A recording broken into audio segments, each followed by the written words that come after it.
The darkness continues.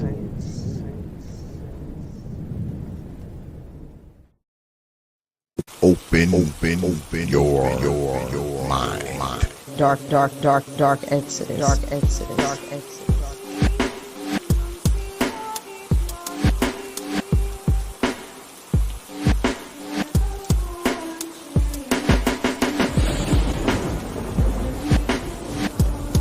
The protester. Dark Exodus.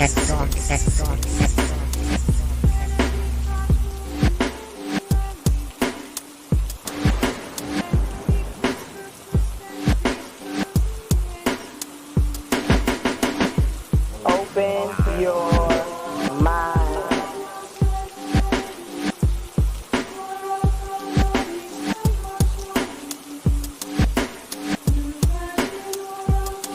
You know.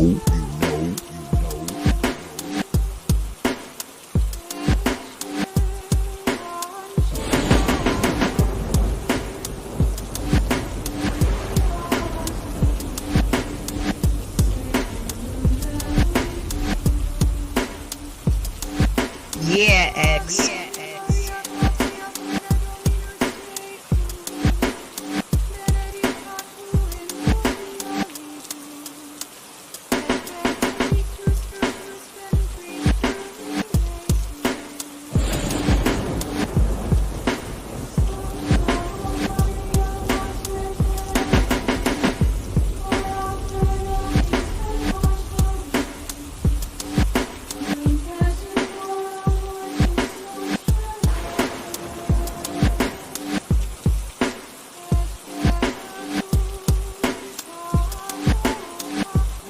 You know.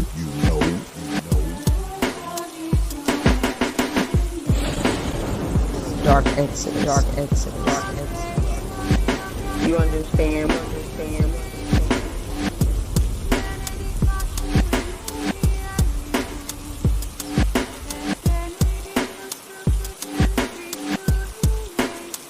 Yeah, X.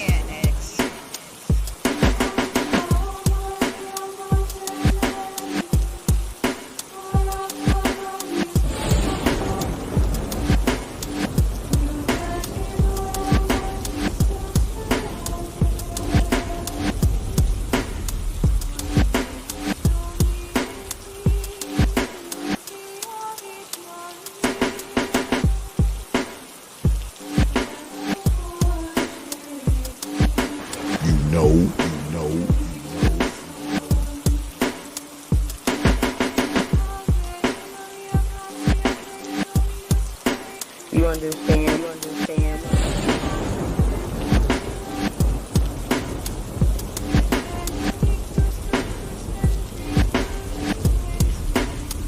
Open your mind.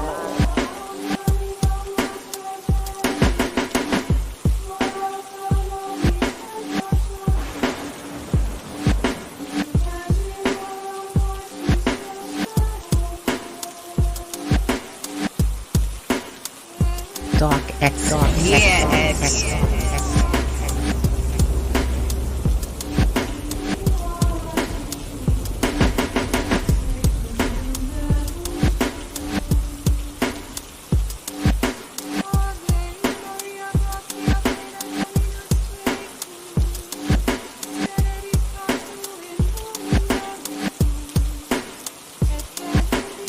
You know.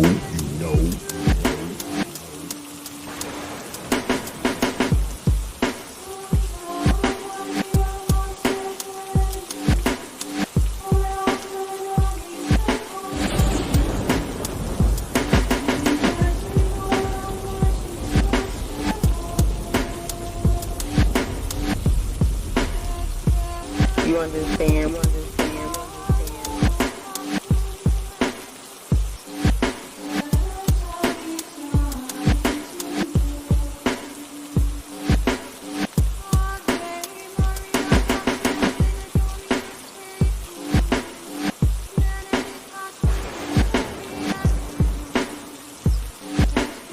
Yeah, X.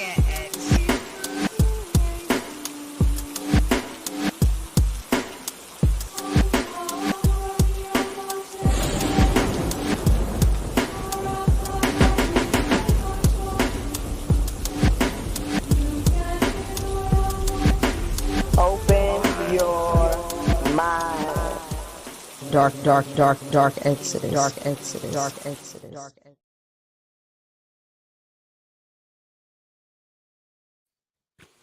And we are back.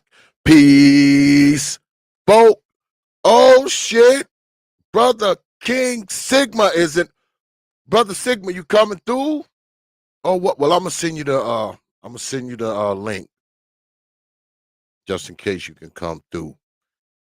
Let me see. I'll go ahead and email it to you now as I do my beginning of things. So go ahead and check your email, brother. Send that. I'm talking to the folk right quick. All right, I just sent it, brother Sigma. Yeah.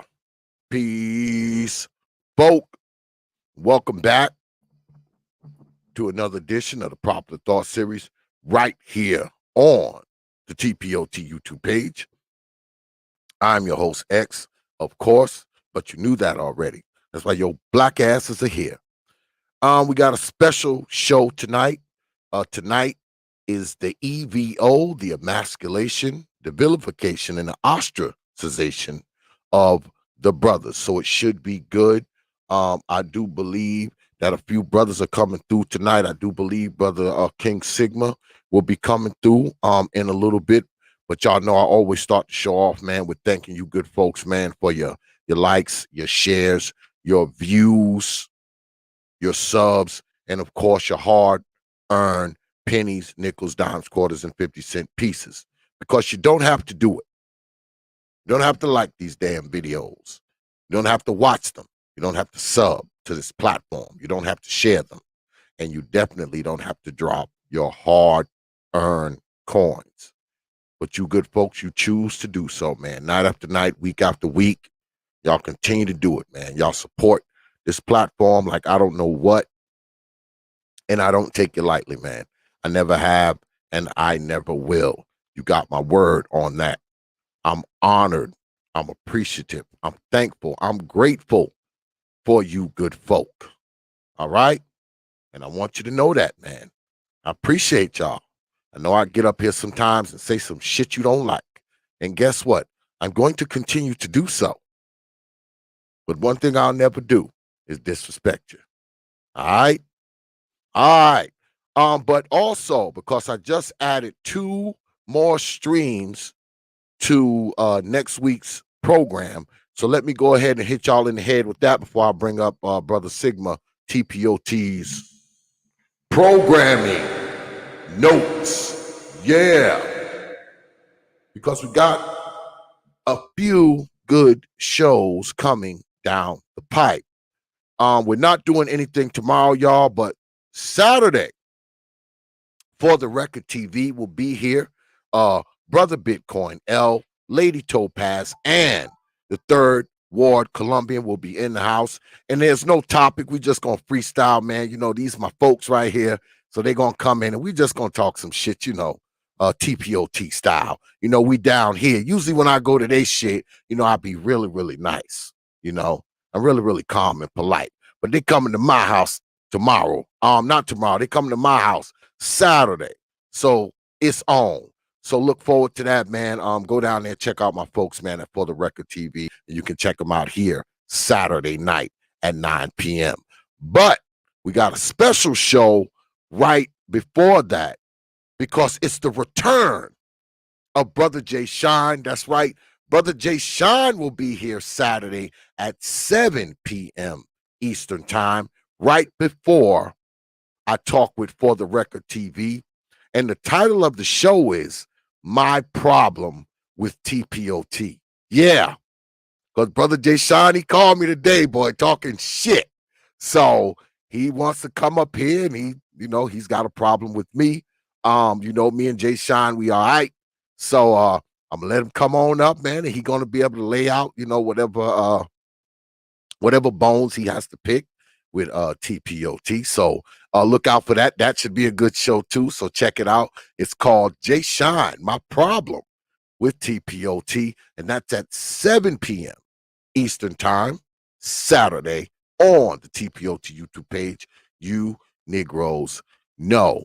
Then Wednesday, my brother Corey Haywood, writer, author, blogger, shit starter, will be in the house, and he will be coming to talk about his new article that he just wrote in Euroweb, and it's called A Letter to Simp Ass Men. Yeah, because my boy brother Haywood, he's a freelance writer. He writes for a lot of different magazines. He does a lot of freelance writing. He actually has a couple books out as well. Y'all probably familiar with the book Coon Flakes. Yes. So author, writer, blogger, shit starter Corey Haywood is in the house, because I actually know this guy. I mean, I've been knowing Corey Haywood I've been knowing him since 2014. I met Corey during my radio days, and he's like a little brother to me. He talks a lot of shit and starts a lot of shit, but that's my little brother, man. So catch him here Wednesday, 9:30 p.m. Eastern time, right here on the T.P.O.T YouTube page. You Negroes know. But let's get at it without further delay. Let me bring up my phone. It's the one and only brother King Sigma. Brother Sigma, what's good with it, man?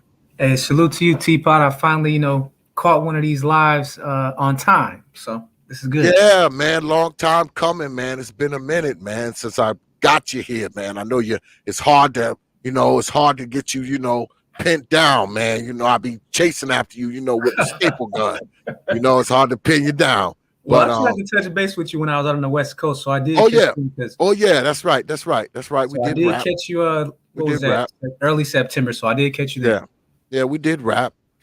So let me go ahead and we can get right into it. And yeah, brothers, tonight brothers can hop on if they want to, because I would love to hear other brothers' perspectives on this. We're talking about emasculation, vilification, and ostracization of the black man tonight. So let me ask you. Let's start with emasculation.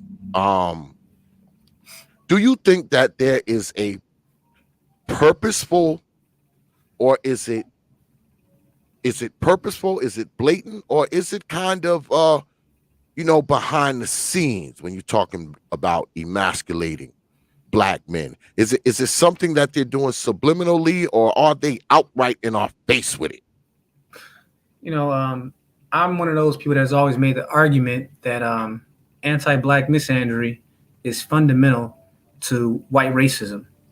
So for me, I think it's both.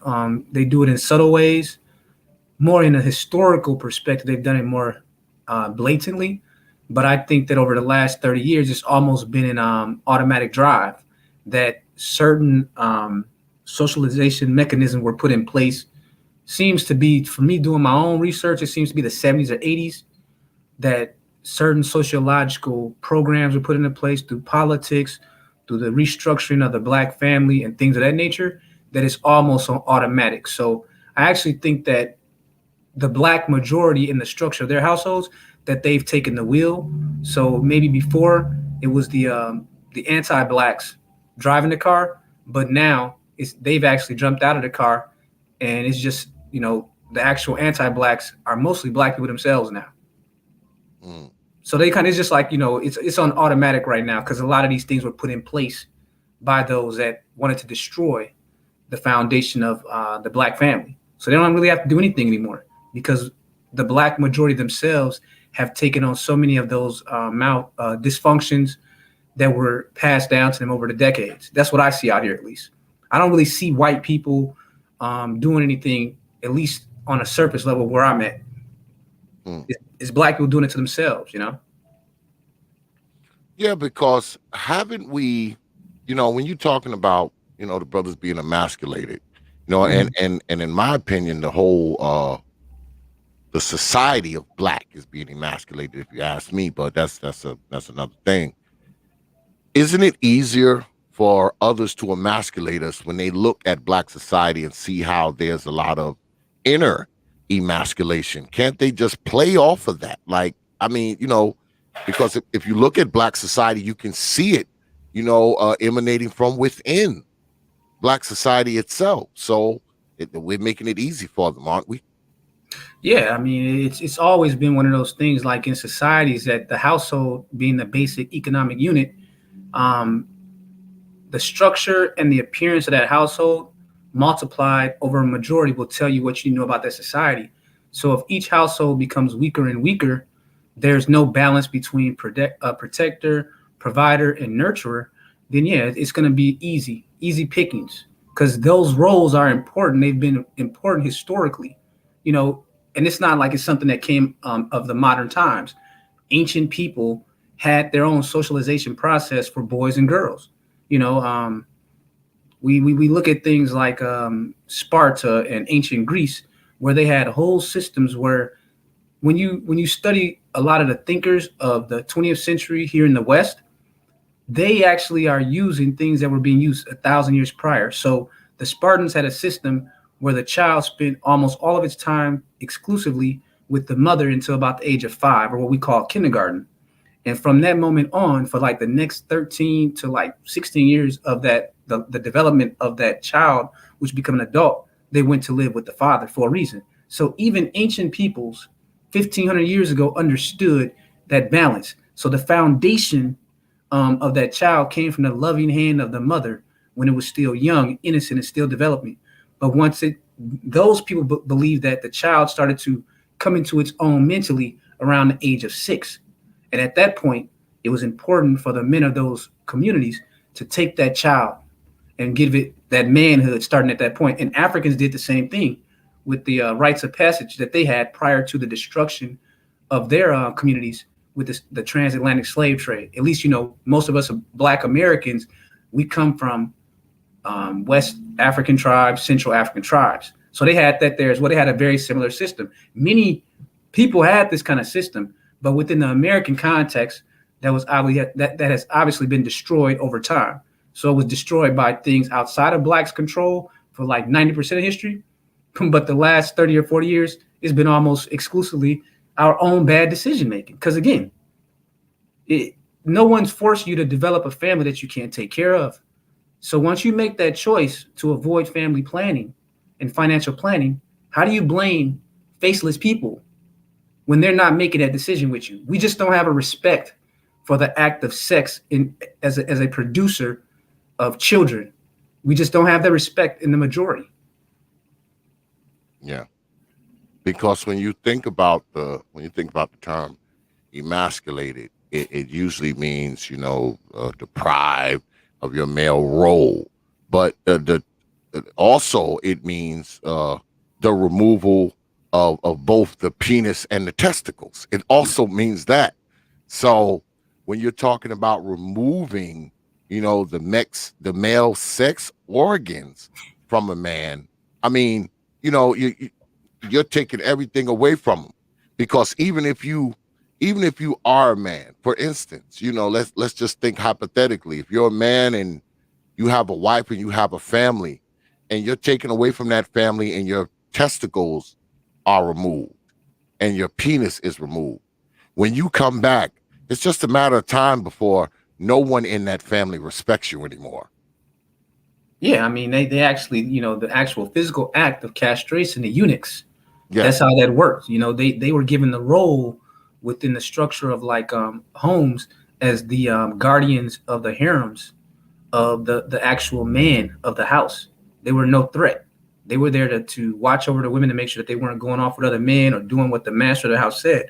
But they were never respected as men, only as servants. So that's where that comes from.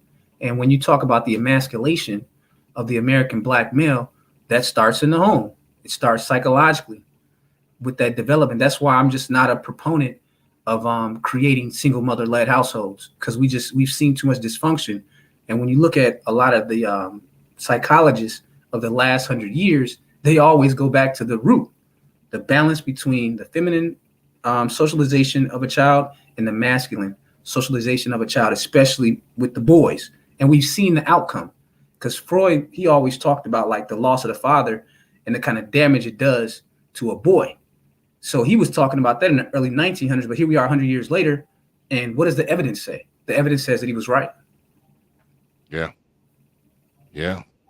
And now it's almost as if it's a given that, especially when you talk about the brothers, it's a given that black men are going to be portrayed as, you know, a more effeminate, emasculated character. If you look on TV, you look on commercials, you know, even on commercials that are on the internet, you know, the black man has a tendency to be portrayed as the more emasculated figure.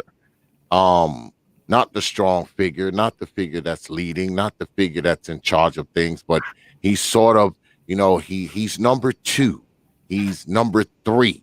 The woman is in charge, she's telling him what to do, you know. And in some cases, I mean, you look on, you know, if you look on TV, you know, you see a lot of straight up feminine black men.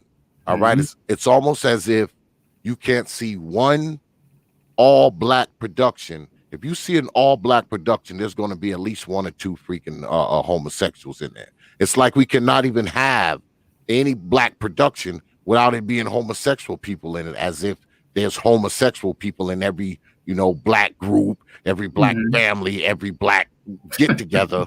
I mean, there's a homosexual in there, and we know for a fact that that's not true. There's not a homosexual in every family, man. No, it's not. Just not.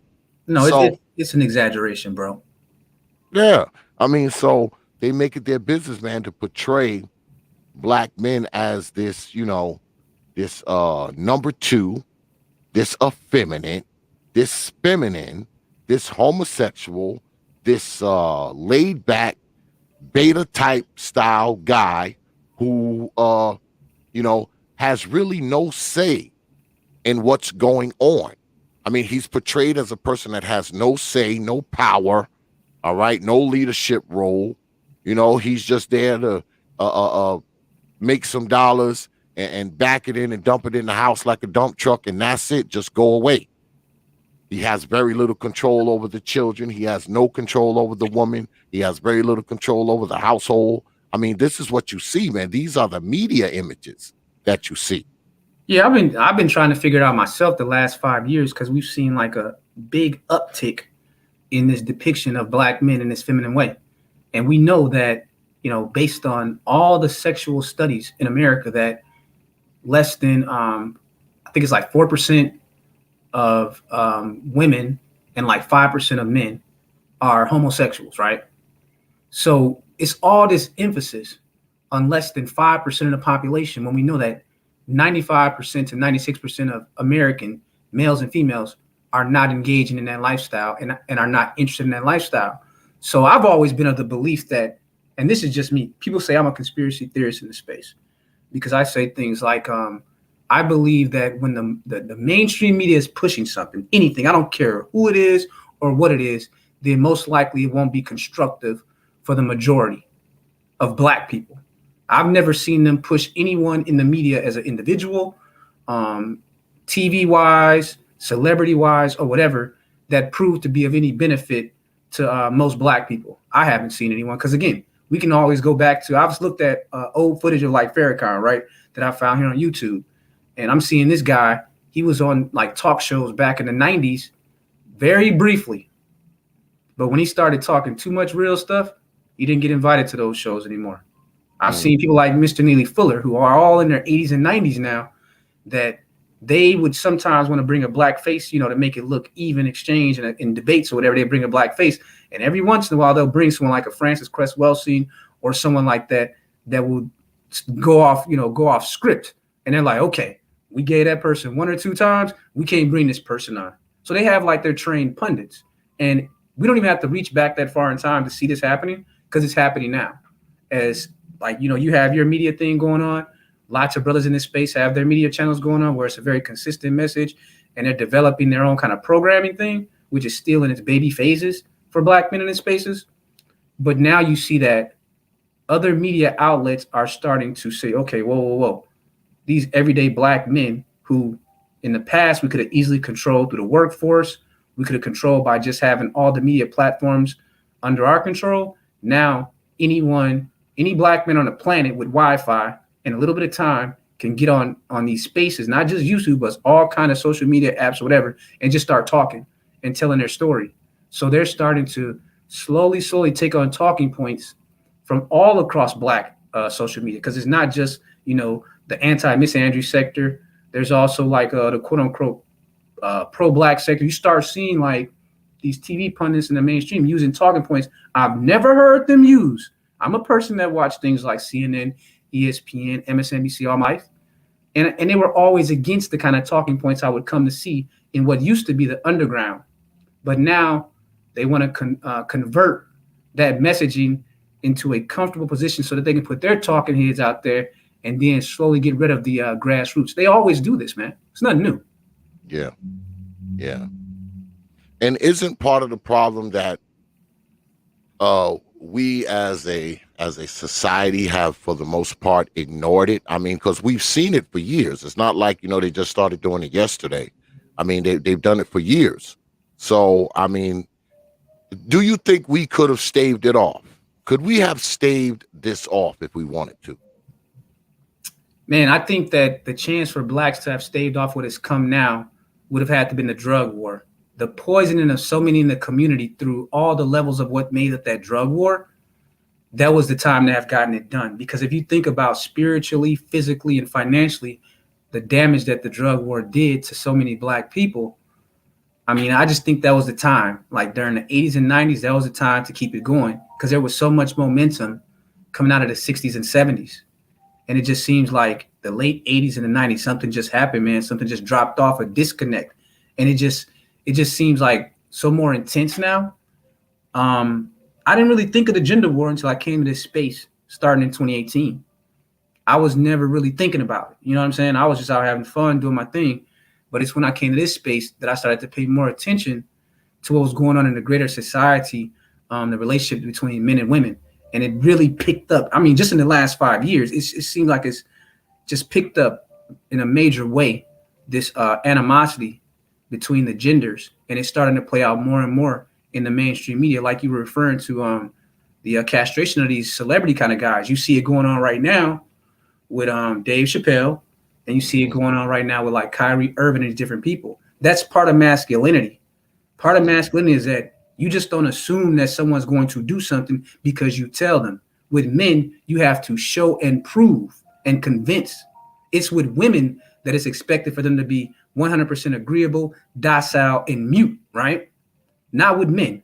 With men, men respect. When we talk about masculinity, we're talking about problem solving. We're talking about bringing order out of chaos. Men respect other men that can do those two things for the most part, that can be an example of showing order and discipline, or being someone that can, as a proven commodity itself, solving problems. That's men.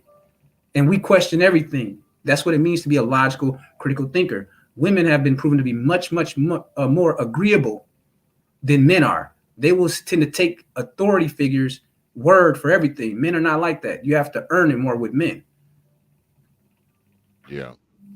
I mean, because you're seeing it now. My man, I talked to my man earlier, and he told me that because I think this is emasculation too, when you can go in and strip someone of something that they've been doing for years over something that they did a long time ago. He told me that Randy Moss just got fired from ESPN. Oh, for real?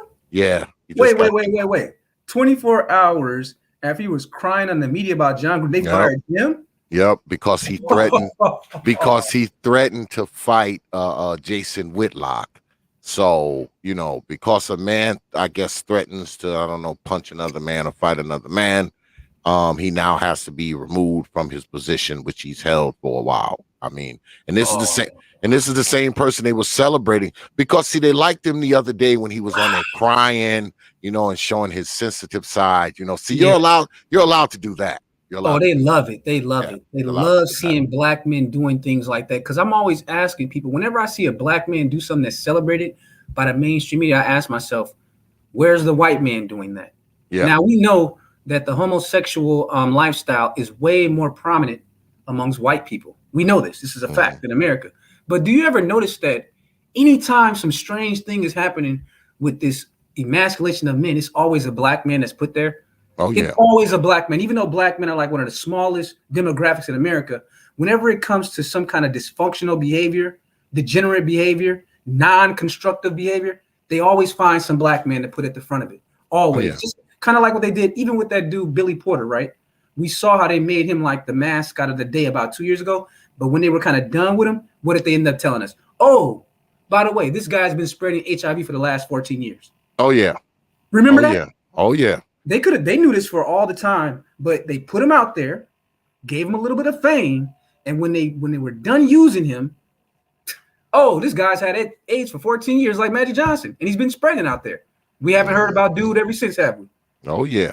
They'll build you up and then slap you right back down to the ground. That's what they did to Randy Moss. Just like that. They build him up and he's showing his sensitive side and he's a sensitive guy and this is great and all of that. And then the next thing you know, he's threatening to fight somebody. Now he's fired. Wow. And isn't that ironic though? Crazy. Think about what you just said. The guy that was crying in front of 5 million people, right? 24 hours later, he gets fired. But the guy that he was going after as a quote unquote coon and sellout, Jason Whitlock, he stood in his manhood and he's still employed. Is he not? Oh, yeah. So what does that tell you? Larry Elder, for example, he's someone that they go after. But it's funny that those guys will stand on their principles, whether you and I disagree, that doesn't matter. But at least they will stand on their principles. See, I'm always wary of people that are very confident and strong when there's no adversity, when there's no one going against what they're saying. The hardest thing in the world as a man today in this cancel culture age is to stand on your beliefs when 99% of people are against you. That takes strength and character, bro. So Jason Whitlock, no matter what we say, he's not a popular dude. The easy thing to do would be to go along to get along with everyone else. But now here's Randy Moss. He decided to play that little woke card, and now he got fired. This is what all black men should expect when they're done with you. Oh, yeah. Oh, yeah. I mean, because standing on your principles, as a man, you're probably going to lose some things, because usually when a man stands on his principles, it's usually against all the BS that's kind of coming his way, especially if you have a career in media or, a very high profile position. It's very hard for you to stand on your principles because they expect you to go with the flow. You're supposed to ride the wave, so to speak. Yeah. And what they'll also do, and I'll tell you how bad they can emasculate a black man. They will take a black man who may have said something on Twitter or something 10 or 15 years ago, right? And as long as he rebukes his own opinions from the past, he can stick around. But if he stays with those opinions, he's out of there. He's out of there. They're only going to let you stick around if you're willing to let them chop your nuts off. All right? Because you're getting your nuts chopped off if you're going along with the narrative that you yourself have spoken against. And now you're all for it for the sake of keeping a check coming. There's no greater emasculation than that. All right? Because you're literally getting your testicles cut off at that point. I mean, that's just what I believe. But I don't think that belief is wrong. I mean, we look at the situation with Bill Cosby. Now, look at how fake people really are. Looking at the Bill Cosby thing, man, it's an eye-opener because you really do find out how fake those that would claim to be your allies are.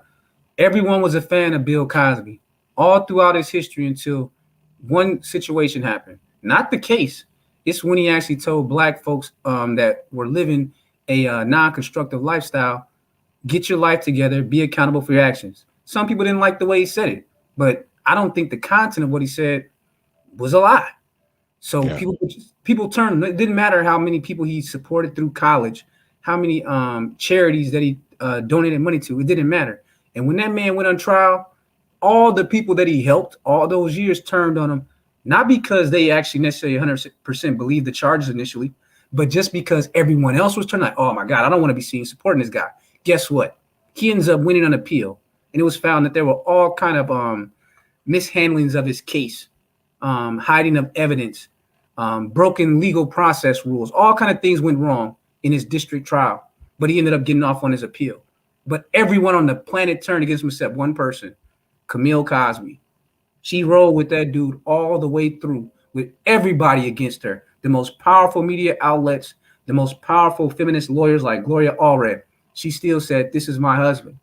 He did things, but it was all something. We had an open relationship. We're finding out more and more that a lot of these celebrities have always had open relationships. We see what's happening with Will Smith. He just came out and threw Jada under the bus like he should have and said, "Hey, I wasn't trying to have an open relationship, but she always wanted one." Boom. One of the big power couple, quote unquote, in Hollywood. So why am I to think that Bill Cosby situation was any different? You don't marry someone that powerful and elite of a man and not expect certain kind of lifestyle. But in the situation with Will Smith, it's kind of funny because it was the opposite. It was actually like she was the one bringing the least to the table, but she was the one wanting to live the most open lifestyle. But they get into like, a lot of kinky type of stuff out there in Hollywood. But Bill Cosby found out that when it all was said and done, she was the only one that rolled with him. All these people that have said, "Oh, he's America's dad, we admire him," they all turned on him when the cameras was on them. This is how fake our society has become, man. No convictions on principle. None. Everybody is a traitor. They will stab you in the back just for a little bit of shine, a couple pennies. That's the culture that we're in right now. Oh yeah, they're loving you one day, man, and they're vilifying you the next. So I want to talk about vilification, because a lot of course they vilified Bill Cosby, as you were saying. They vilified that man. All right. And when you think about it, this is something they've always wanted to do. They just never had the opportunity. Because it's easy. A successful black man is an easy target for vilification. All right. Especially, if he's had some shortcomings in the past. He had a bunch of hoes. He might have used to snort cocaine. He might, if he's got that, if he's got a few shortcomings in his past, they can easily bring that up just to vilify him. And it doesn't even have to be anything illegal per se. They can talk about some words he might have used 5 years ago. He might have wrote a tweet, that was anti homosexual or anti women or anti whatever, and they will take that one sentence of that tweet and they will splash that shit all over the news and just make him seem like the most racist, misandrous, a bigoted person on the planet. And this is something from 10 years ago, 12 years ago. I mean, we're seeing it happen with the coach, John Gruden. Drew Gruden. He had to leave his position for something he wrote 10, 12 years ago. And it's not even like it was on Twitter. This was emails. An email you write today can get you kicked out of your damn job 10 years from now. That's crazy. I think that is totally crazy.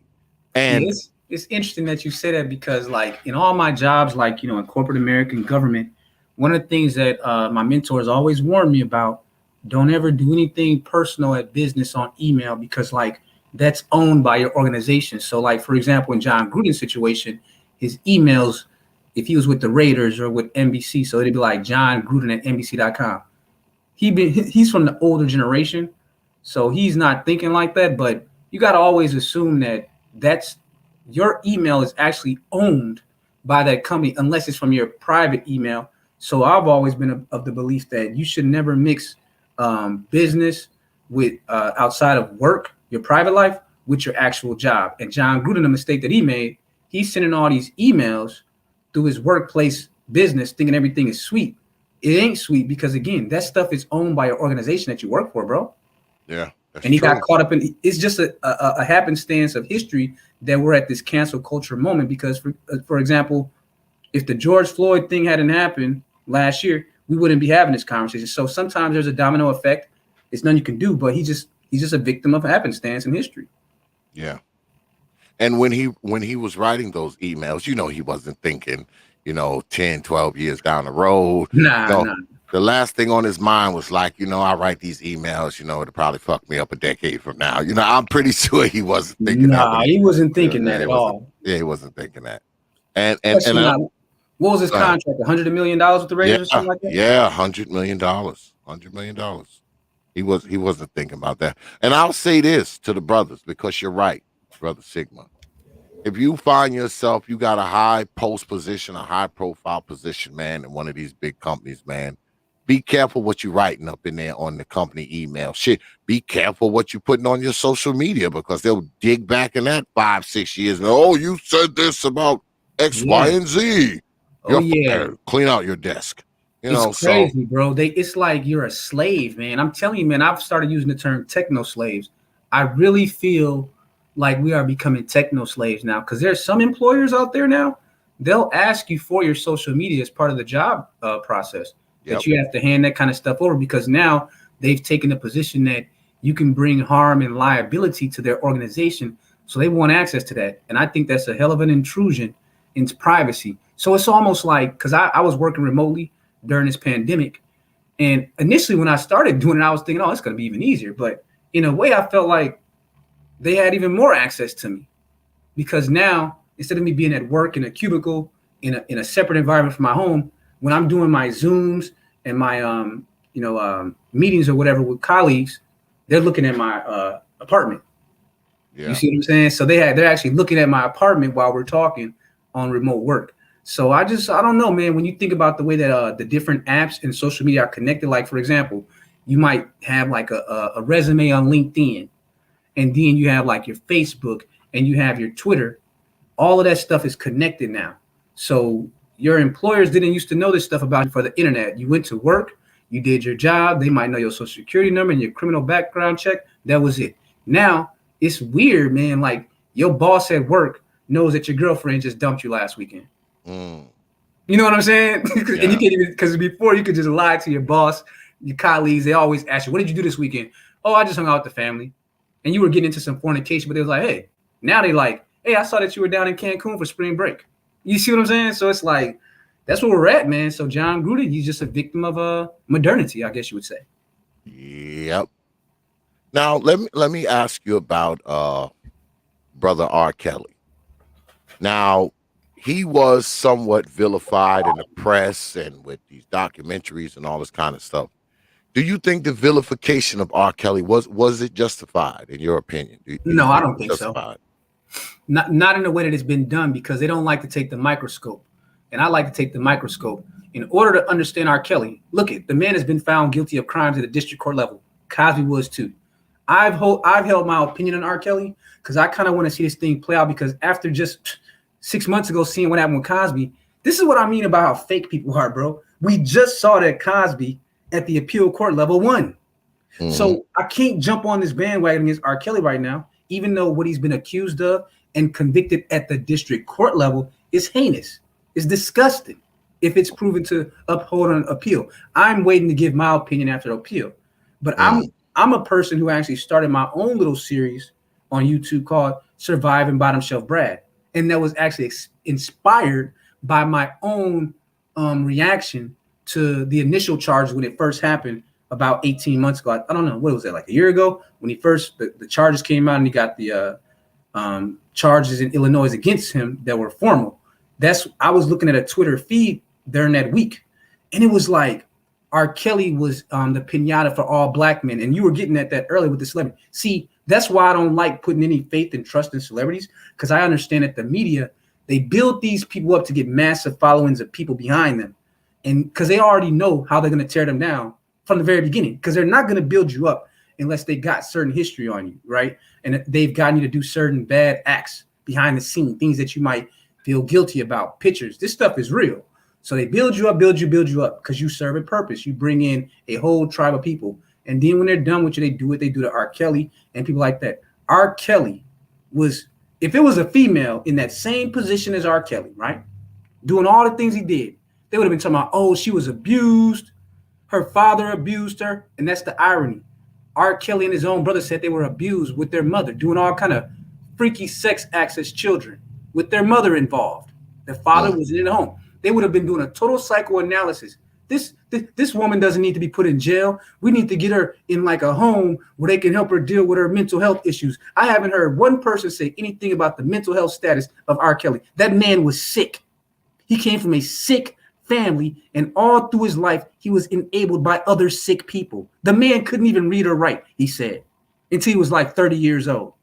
So yes, if he's proven to be guilty on appeal, unlike Cosby was, I will be the first person to say he deserved what he got because he's a man and he has to be accountable. But what I don't like is this culture of the double standard, because I've seen women sexual predators doing the same thing, or white men doing the same thing, and they don't get the same kind of attention. These women, mostly were women, and a few fathers were involved, were feeding little girls and even little boys to what has been convicted so far as a sexual predator. They were fed to him for money, for clout, for as little as tickets to a concert. But we're not supposed to talk about that. We're not supposed to talk about his abusive mother and the kinky stuff that he was involved in as a child. Don't talk about that unless it's a woman or a white man involved. Oh yeah, because especially when you talk about the black man is expendable like a motherfucker. It's like going to buy a bag of charcoal briquettes for your barbecue grill. You know, I mean, it basically you just dump them in the damn grill and light them on fire, and that's it. You don't even think about them anymore after that. Not at all. And you see, when I was on the West Coast, something that stood out to me as a Midwesterner, I spent a lot of time, visiting different places when I was in Seattle and Portland. But what really surprised me was just that homeless thing out there and how visible it is. And then coming to find out that that's like the origin of like Skid Row. And I think that's a problem with a lot of the West Coast cities because they're warmer cities, that their homelessness problem is very visible. But like Skid Row out there on Portland, man, I was just really seeing just how bad it is. And considering that the low population of black men out there, there was a whole lot of them on those streets out there, and their bums is different than out here because it's too cold. So the state has to do. We have deaths of homeless every year out here because it's so cold. So it ends up being a black eye on like the politicians. So they always try to come up with like at least temporary housing between like certain date of January to like a certain date in March for the homeless, and then they throw them back on the street. But out there, since it's a more temperate climate, man, I mean, it's homeless people everywhere out there. And it's a lot of black men out there on those streets. And I'm hearing that like LA and San Francisco is even worse. You know what I mean? So when black men are the face of anything, no one cares, man. The only purpose for black men in America at this point is to be a utility for someone else's benefit. I mean, I'm talking about even in positive way, like in sports, you're to be a utility, shut up and dribble or shut up and catch. When it comes to like the family structure, you're there, shut up, let this woman take all your money, run you through the courts. When it comes to the court system, you're there to pay the judges and the probation officers and the cops fees. Or when that goes badly, you're to be either in a prison cell or on the streets. So the black man is always the most disposable person in Western society. That's why I have no loyalty to the United States or the products of this country. And I tell brothers, get free out here, man. Travel, move around, learn how to get this digital money, get educated, and be your own person. Because the society has nothing to give you. I can't think of any programs in the last 40 years that have been aimed at black boys and black men that have produced any substantial results. I can't name any from the politicians in the last 30 years or so. Yeah, you probably won't see them. You probably will not see them. I know I'm kind of convinced that, I'm going to go to my grave without seeing a lot of that stuff. Because let us be clear, man, anybody can do anything, right? Anybody can commit a crime. Anybody can steal something. Anybody can, do something offensive to others. Anybody can say something offensive to others. But when a black man does it, when a black man says it, it's always amplified 100 times. And it can be the exact same crime. It can be the exact same offense. It always appears that it's somewhat amplified if it's a black man. Now, I don't know if it's just the instances that I've seen in my life, and I'm just speaking totally anecdotal here, but it always seems like whatever it is, a black man is always going to be treated a little more harshly. And when you compare it to women, forget about it. It's off the roof. Oh, But and I don't like to chalk it up to just racism. well, just look at the school shooters. You Yeah. don't like to chalk it up to racism because it's not a just thing. But racism has it's a variable, a factor. So many things we talk about. That's why I can't do the pro-black thing or the not pro-black thing. I kind of find myself in the middle because I always see that America's a strange country because it's like a rotten apple to me, right? It's like rotten on the core, but on the outside it looks nice and shiny until you bite into the putridness and you find out that it's old and molded. You know what I'm saying? That's what America's like. And you have to use things like racism, classism, genderism to start peeling to get to the core of what's really going on in America. And it's just a fact that when it comes to black men, we're the pinata for society. We are the only group that you can talk about with the anti-black misandry thing, and everyone celebrates it. Everyone celebrates vilifying a black man. If it was a female doing what Kyrie Irving was doing right now, you wouldn't hear anything about it. Yeah. You see what I'm saying? There's white men that are doing exactly what Kyrie Irving is doing. You haven't heard anything about it.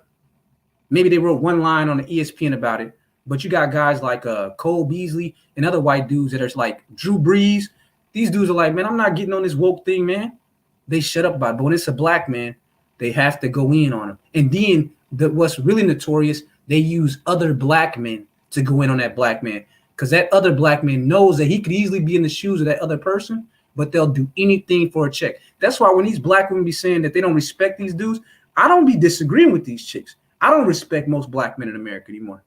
I don't respect most black people in America anymore because we've lost any kind of confidence as a majority in ourselves and principles or anything. We are just America's whores now. You may not want to admit it, but black people have become America's whores, man. Anyone else's issue, go find a black person for it. Anyone you want to be a bully on, go find a black person. And we're in 2021. I sometimes wonder what would happen if you brought back people like W. Du Bois, Malcolm X, Martin Luther King, and all these guys, and you just put them in American society for a year. I guarantee you, Frederick Douglass and people like that, Frederick Douglass would have stayed his ass over there in England when he got a chance to go over there. W. Du Bois would have left for Ghana way earlier. Malcolm would have married that white woman and went to Canada. It's just like they would have been like, this is not what I fought and I died for. Yeah, they wouldn't recognize it, man. Nah. They wouldn't recognize this crap, man. They would not recognize the crap that has gone on, man, since they were prominent, in the 60s. You're talking, like 61 years. They wouldn't recognize it, man, 60 years later. Like they would look at one or two freaking moments of this place and be like, you know what? I'm out of here. They would have been out of this bad boy, man. There's no way. I'm out of here.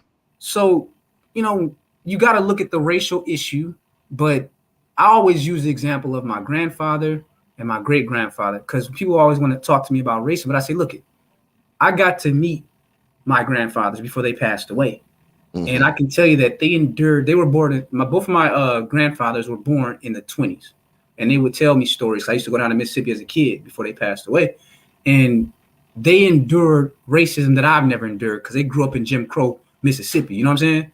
And their grandparents grew up in like the Reconstruction era of Mississippi. So for me to compare the kind of racism I'm dealing with in 2021, are you serious? And they were successful brothers, even during Jim Crow and Reconstruction. So my complaints have to match the context of 2021.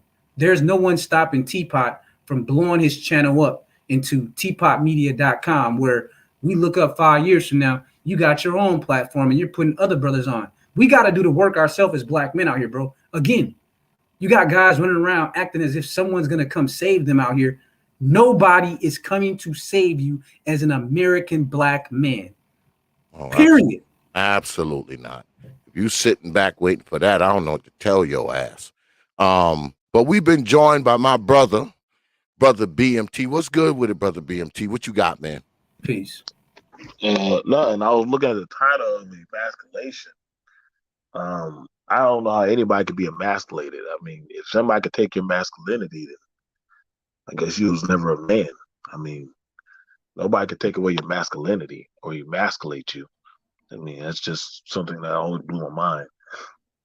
Even down to talking to some guys.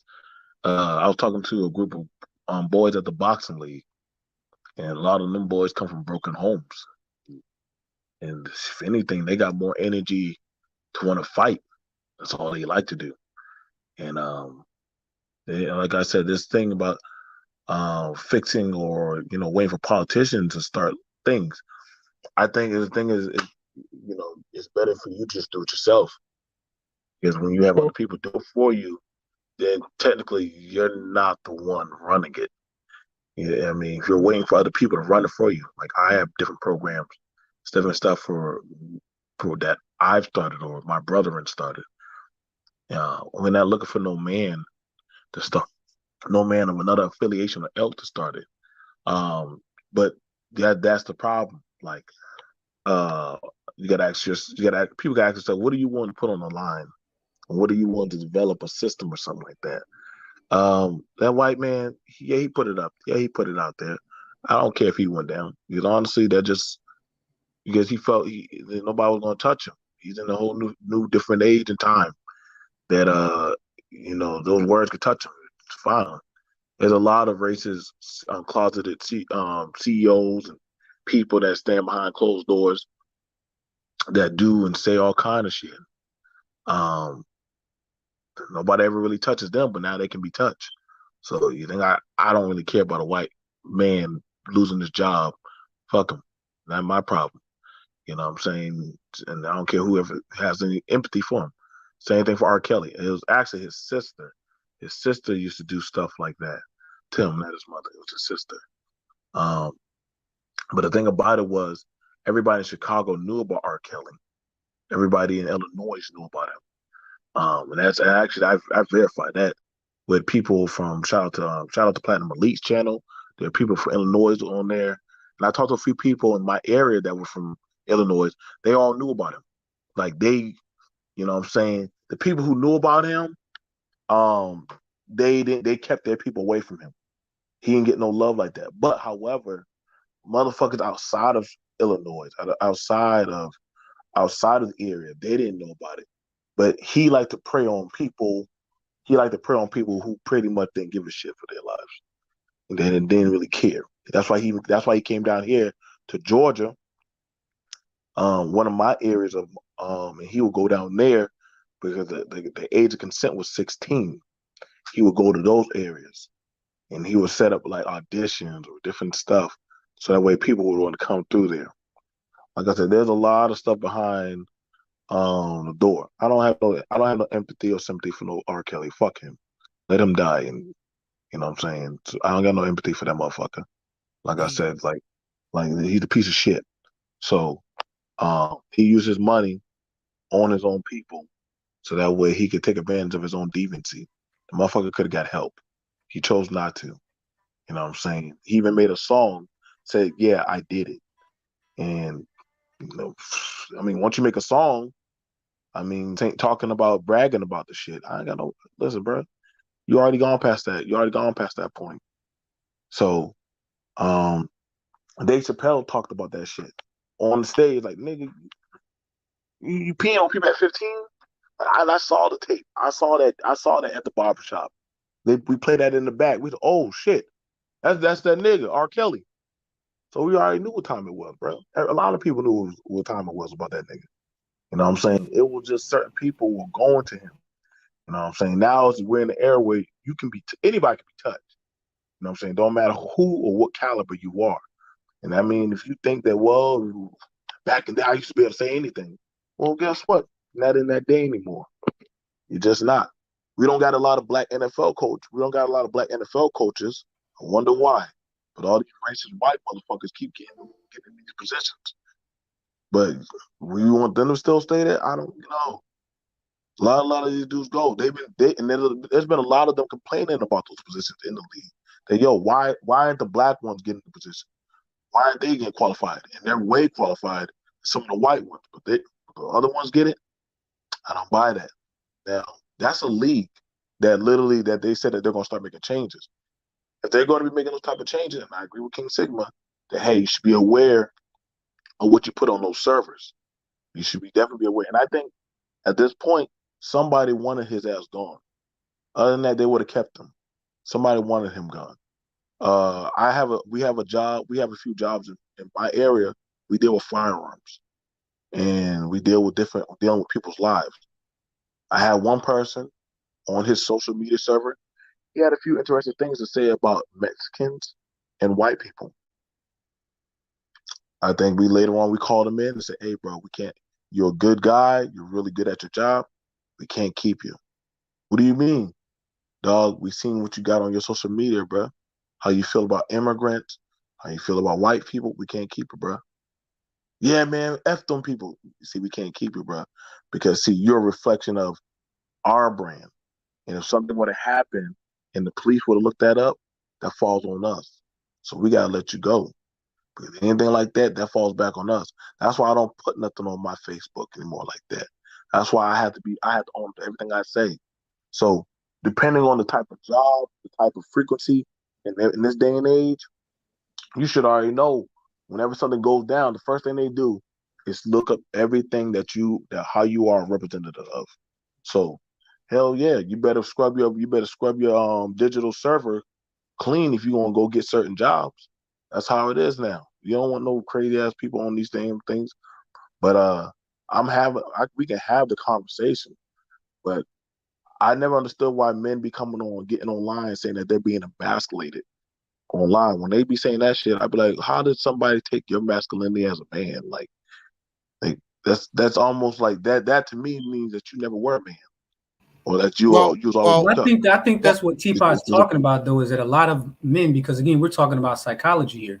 Yeah. A lot of what we call a lot of adult males, they never got masculine training as children throughout their teenage years. They never had a masculine mentor in the environment. So a lot of these guys, they're adult males, 18, 21 or whatever, but they never had a man to show them anything about manhood, how to think, how to act, how to move, how to solve problems, how to be disciplined in their childhood. So they were emasculated as young children, is what he was referring to earlier.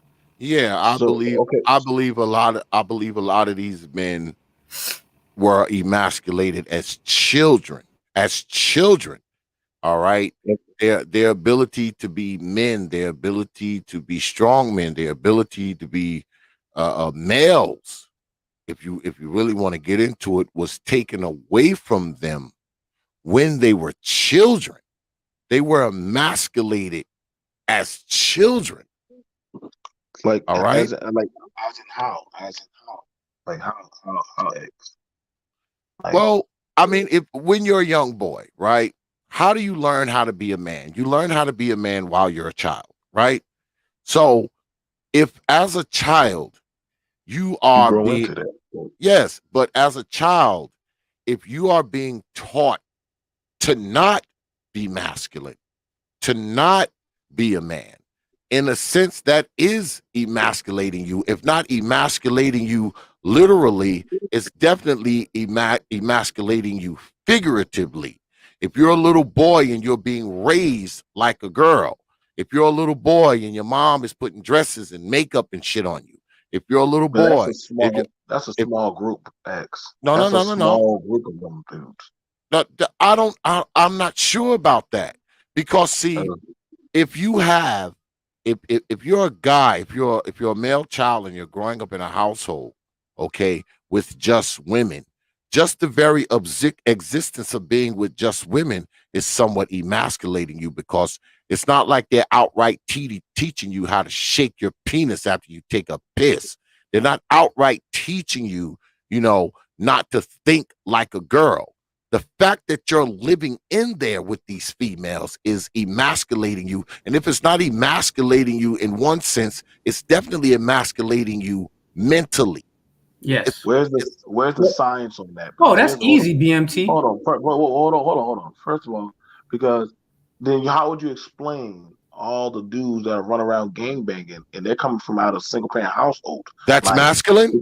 Gangbanging is masculine? Wait. Hold on, X. Let's just be real.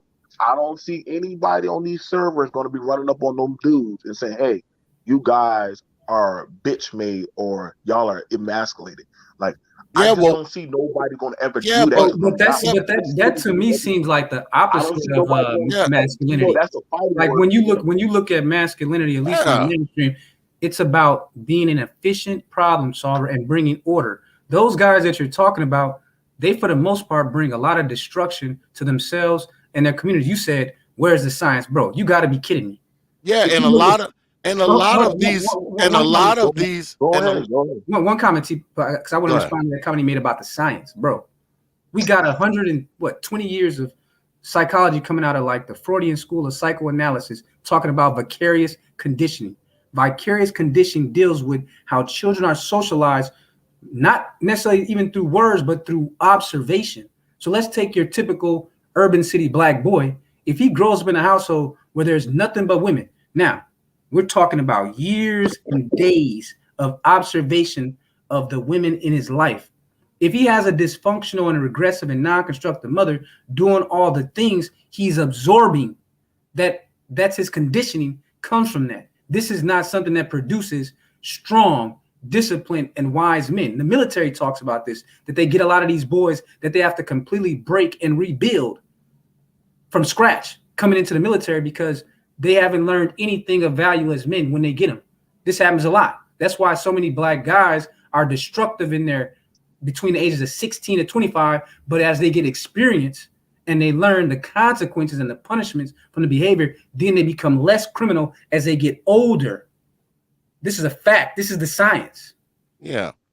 Plus, I mean, So look, I look. wouldn't So I wouldn't depict you as masculine because you shoot somebody for stepping on your goddamn sneaker, or shoot Brian, what or kind of shoot masculine? or shoot somebody because they hold, bump into hold you up, on man. the street. We just There's nothing masculine about that. okay. Or according to you, So we're BMT, going okay, BMT. but Hold on one second. I but want to give you an example. Hold on. Just the other day here in St. Paul, it was on national news. We had our second big murder of the last 30 days, right? We had two dudes, two black men, walk into a bar, get into a beef with two other dudes, killed one or two people, and shot 14 people. They was on some game banging stupid stuff. What is so greatly masculine about that? Because now they're both going to prison probably for 30 or 40 years of their life. What's so masculine and constructive about that? What constructive came out of that? What? okay.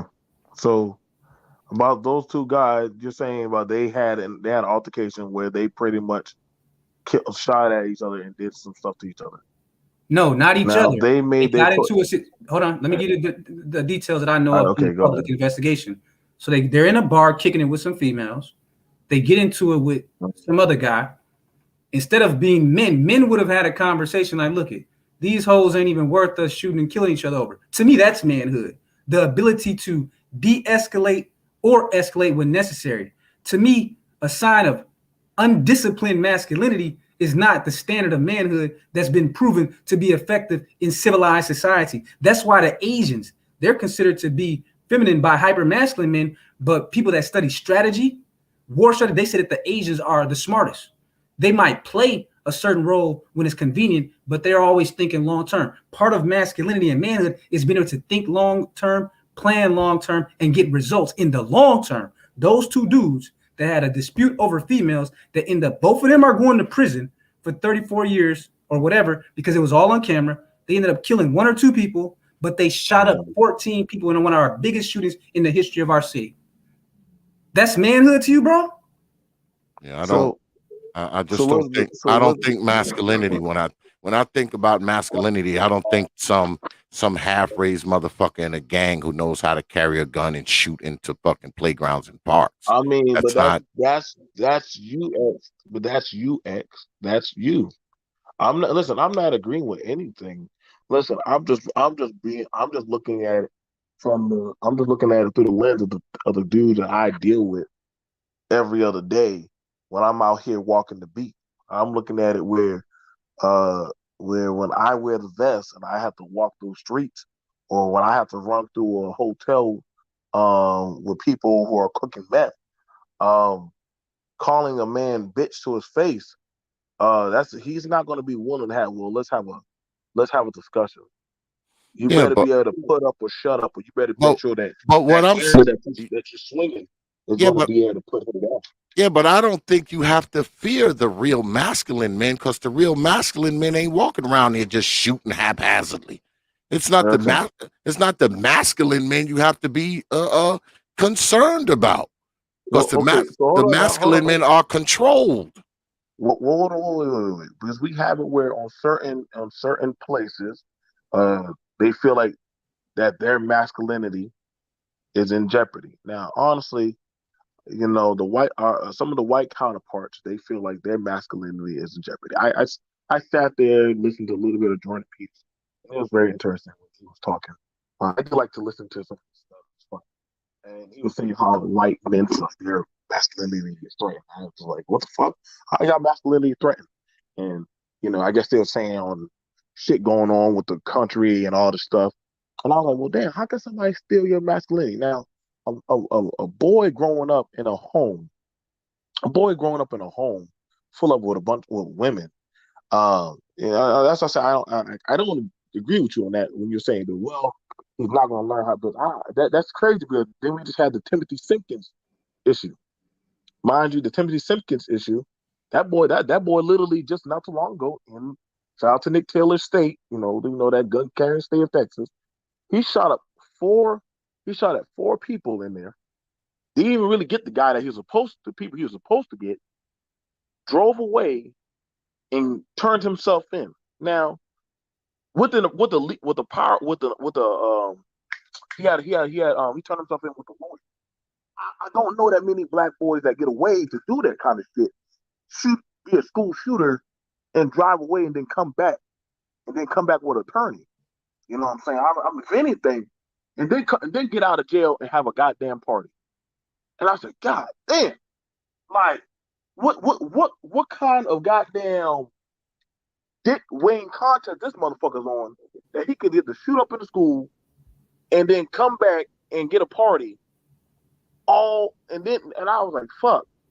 Like, what did his father say about that? What did his father say? Because it's all over the news now. His father's actually dead. His father's dead. So when did his father die? His father died when he was young. His father was again. So this ties in hold on now. He has a granddad. He has a granddad in the home with him. So he has a granddad. Is his granddad disabled? How old is his grandfather? Then he's an older granddad. So he got an older dude. We talking like over 70 type of dude that. No, I'll probably say like 60 or something like that. So he in his 60s and he's in the home. Yeah. So what did he say when he was interviewed with the granddad then? I don't know. He really had to put out too much words. That's very interesting. I would think that a father. See, this is what we're talking about. Exactly. So hold on.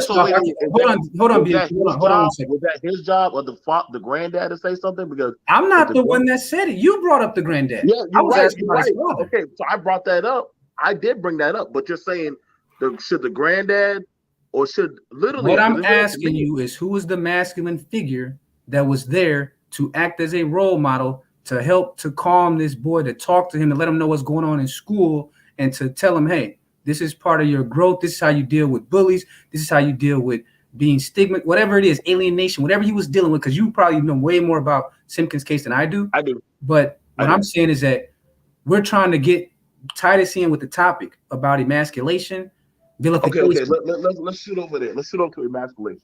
Yeah. I'll shoot over there to that. Okay, I do apologize about that. I'm just saying that when y'all brought up about school shooters, the latest school shooter is a black boy. I mean, a black man. He's 18 actually. So I mean, I'm just letting you know. And he has a whole family, and he actually has money. So he's 18. Yeah, he's 18. Okay, let's work through this case as an example. So we got a Texas boy, 18 years old. His father died at a very young age, you said. So more than likely, before he started to develop into a young man and hit puberty, based on what you're saying. You're saying there was a grandfather in the home, but we don't know if this grandfather has dementia. I have a hard time believing from my own experience, from what the statistics on crime tell me, that they had T.P.O.T or BMT type of father figure in the house. I don't believe you. That grandfather, he may have been on SSI and disabled from what you're telling me, because I just know how when I was young and I was having anger issues, I had my stepfather and uncles and people to calm me down. You know what? My mom didn't really know what to do.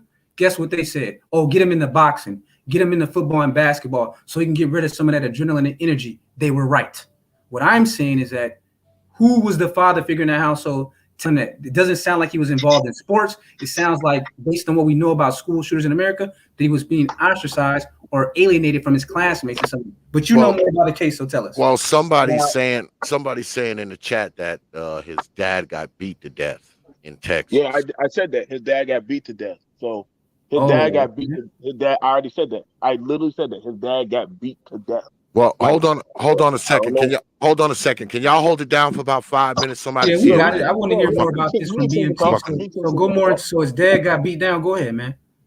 So the thing about it was his dad got beat to death, and he suffered from, like, I guess the video I released before they took down my channel.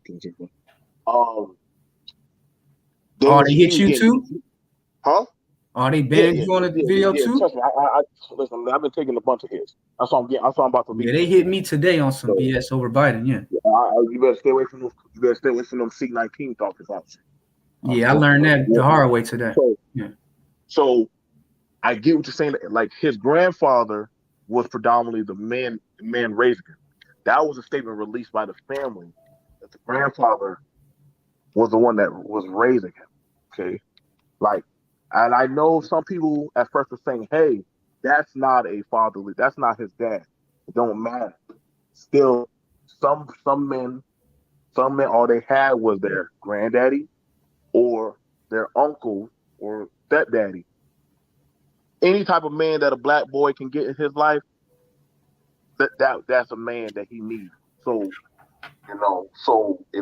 but mind you, he feared, because from what I heard, he got stripped butt naked one day and beat up, and then another day he got beat up really badly. Now, for any of us who ever been in school or grew up, yeah, bullying is a way of life. Some people got bullied, some people didn't. But I never took that as a reason for any young man to shoot up a school. But I'm also in the same area of, hey, y'all, like, we are dealing with a new era of black kids, of black young men. They cannot handle certain pressures of you pussy, you this, you that. In other words, how it was for when I grew up, or probably for how it was for when you grew up. Somebody said something, either you threw them hands or you just dealt with it and just say, hey, man, fuck it. I'll go home, watch some anime, play some music in the band, you know what I'm saying? And just get over it. These kids these days, they can't handle that type of rhetoric. And then they get online and then they get online and try to find some coddling hole. You know what I'm saying? That shit ain't the way to go. It's almost crazy because the women are able to take more of a goddamn verbal assault than the goddamn boys sometimes. That should be blowing my mind. And the girls are way more vicious on social media. Yeah, I mean, you do make a good point about, like, how abusive, because I didn't come through the era of being at school when the social media popped off like that. And I do sometimes imagine that for someone going through puberty today, because I know there's been a lot of suicides with teens, right, and a lot of mental illness showing up way earlier than ever for young people in America because of social media. So you do make a good point on that. But I would just ask this, though. Okay, typically what we were talking about when we're talking about masculinity, part of that is that if you got like a father figure, because if you have a healthy grandfather that's still, healthy in his age, it's not going to escalate to that level, in my opinion. I'm going to say, because typically it would be like the first sign, like if you had a son and he came to you the first time, he was like, hey, Pops, I had an incident at school. You would actually have that conversation, give him advice on how to deal with it. And if he really needs to get good with his hands, because you know it, as I do in bullies, we all had a bully in grade school or something. We all learned one lesson. The moment that you started fighting back, you never got bullied again. You know that's true, BMT. You know right. It's true. No, I'm not going to take that from that. It's very true. But they see it as you're willing to actually stand and fight back. I agree with you on that one. That's what we teach. That's what we teach at the boxing. You at least fight back. If you fight back, they'll start falling back. fight back, they'll fall back. Might not win, but at least they'll respect that, yo, he's not going, this is not a pushover.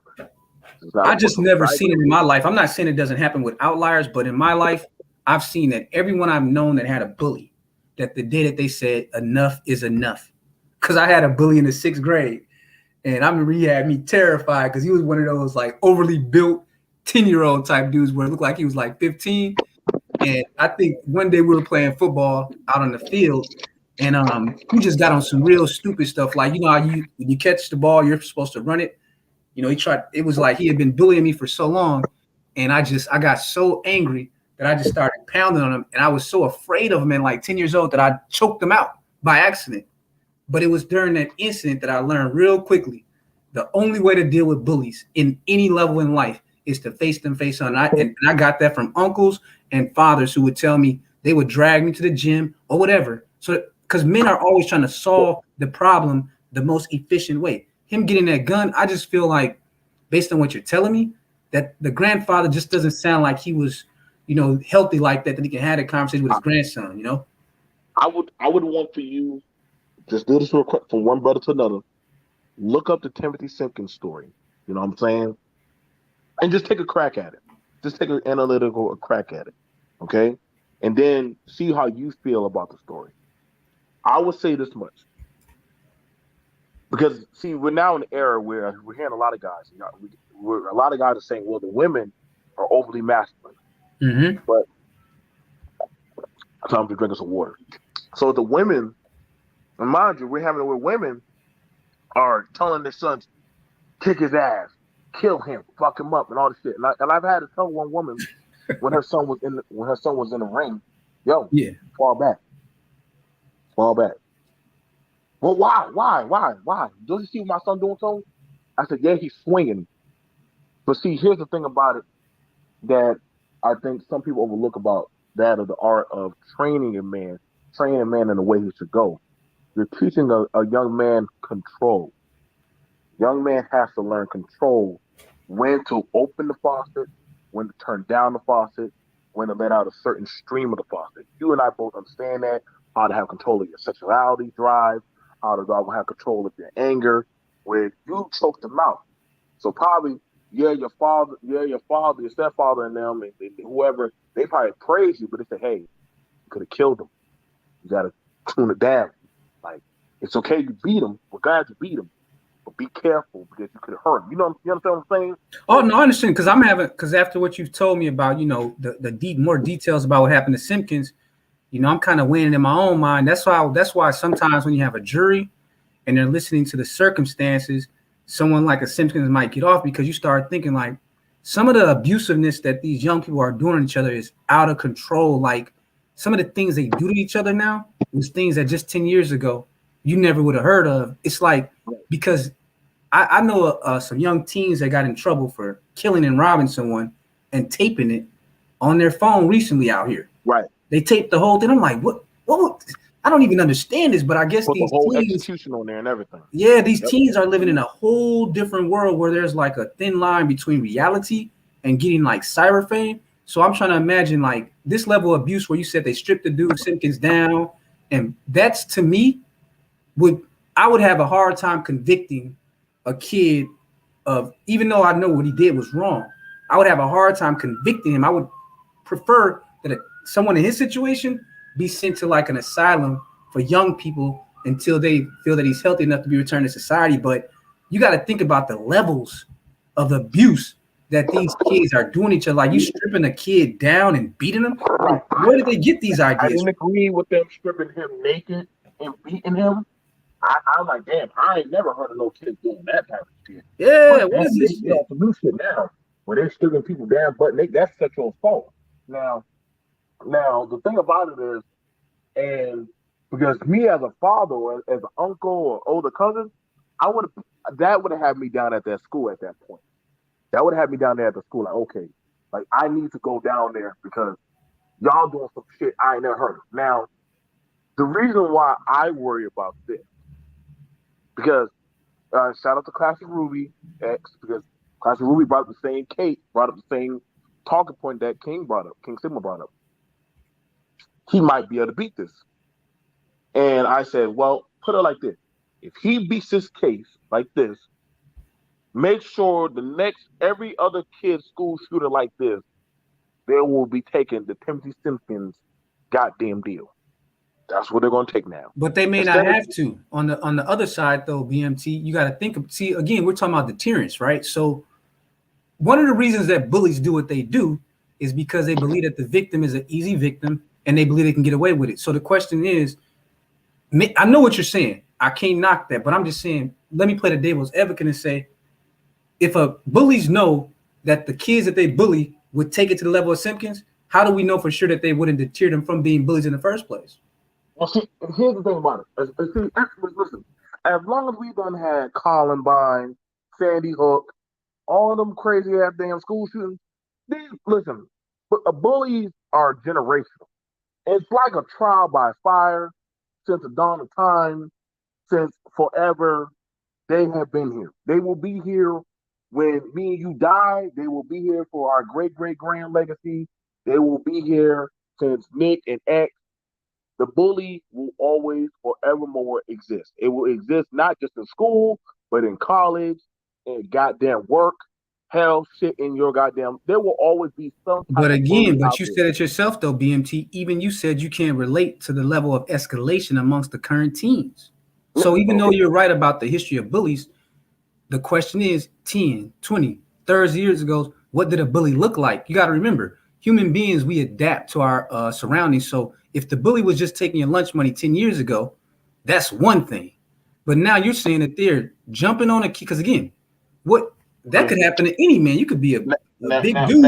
Yeah, but how do we even know the bully story is even true? Like, I mean, well, I ain't gonna lie, he got the shit beat out. That was all on social media, bro.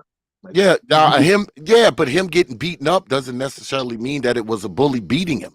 That doesn't prove the bullying because somebody beat him up. 50-year-old beating him up. I think it's worse.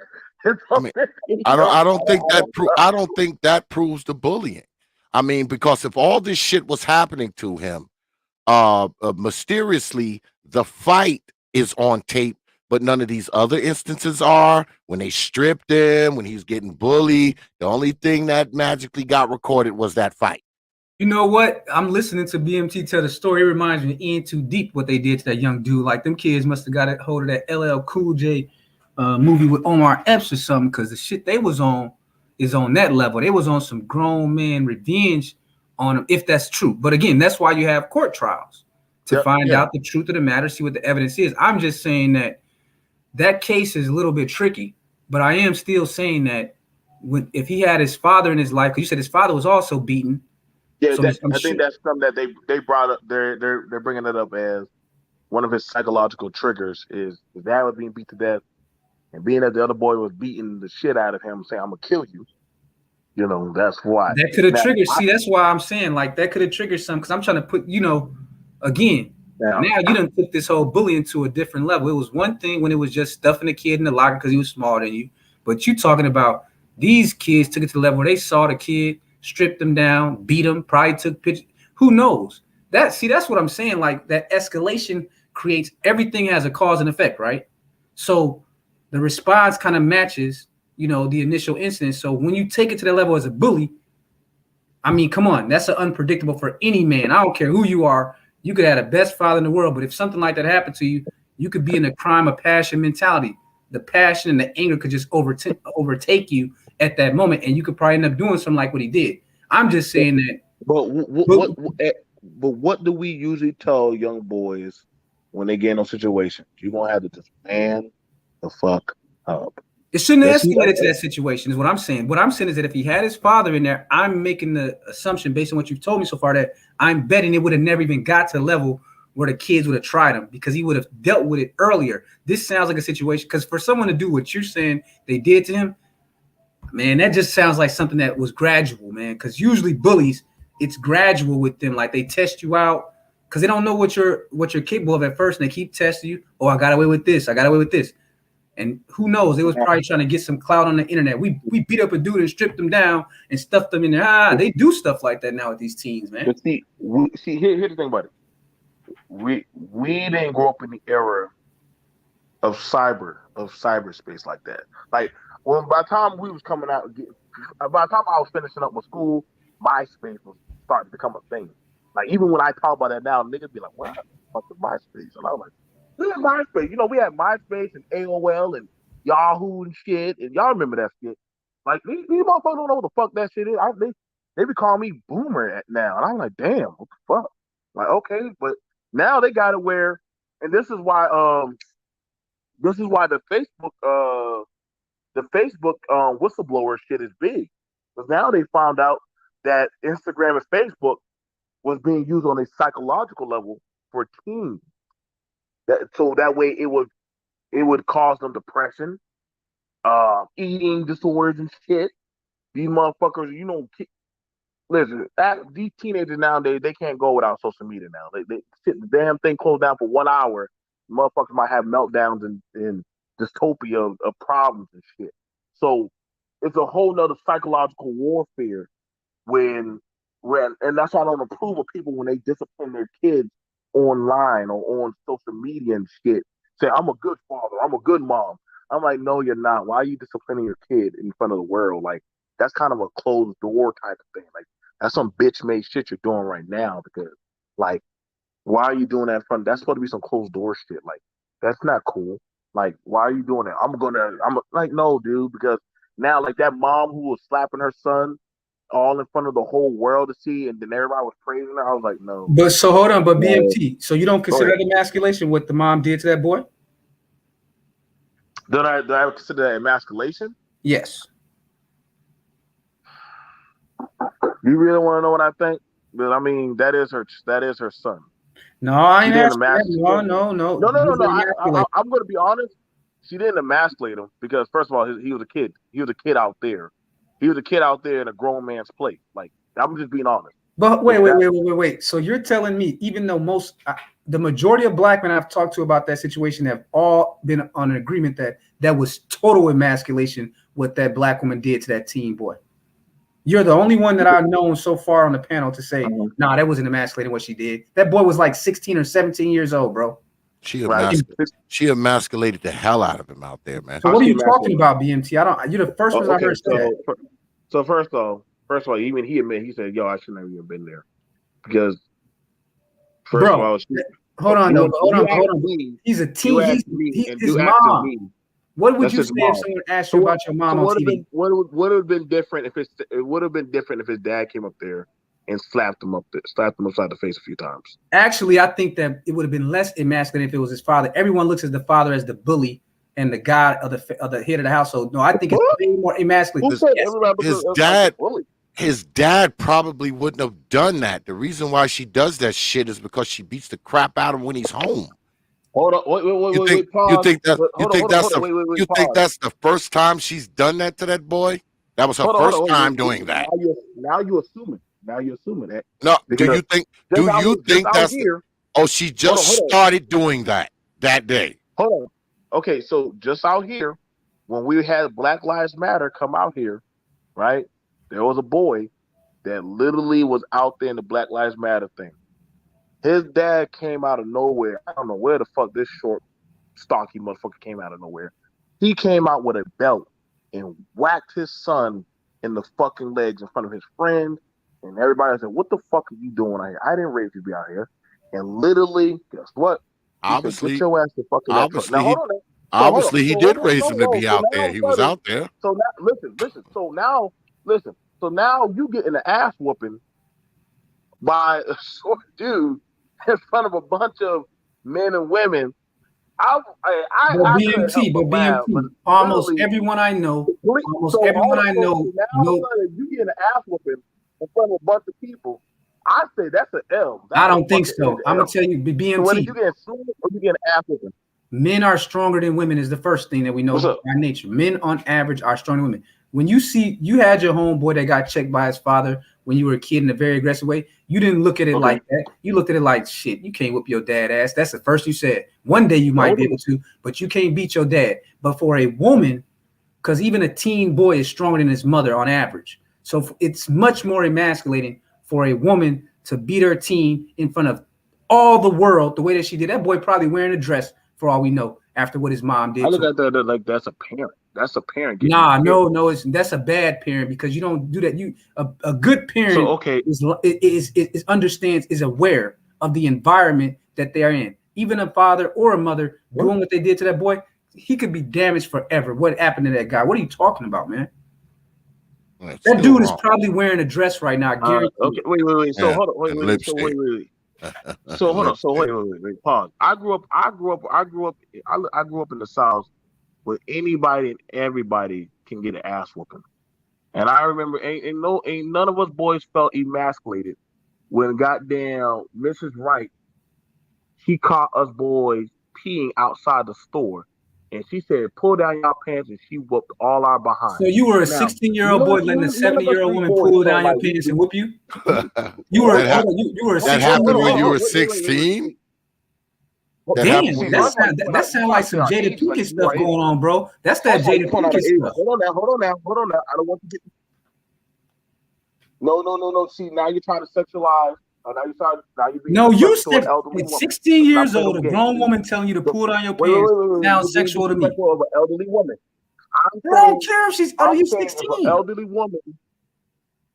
But you're 16, wait, bro. She trying to fuck us now? What you saying? Bro, let me explain. Okay. Everyone I know. If an elderly person was going to discipline you, you got to discipline. That was just it. At 16, nigga, at 16?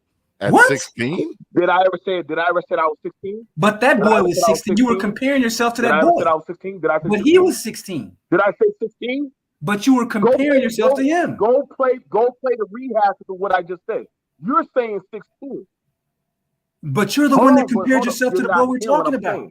I'm saying that me and two other guys never felt emasculated when we got disciplined by an elderly woman. We didn't feel emasculated. How old were you, though? How old were you? We were 14. We were 14, 13. We was around that age. We were preteens. We were out there peeing on the wall.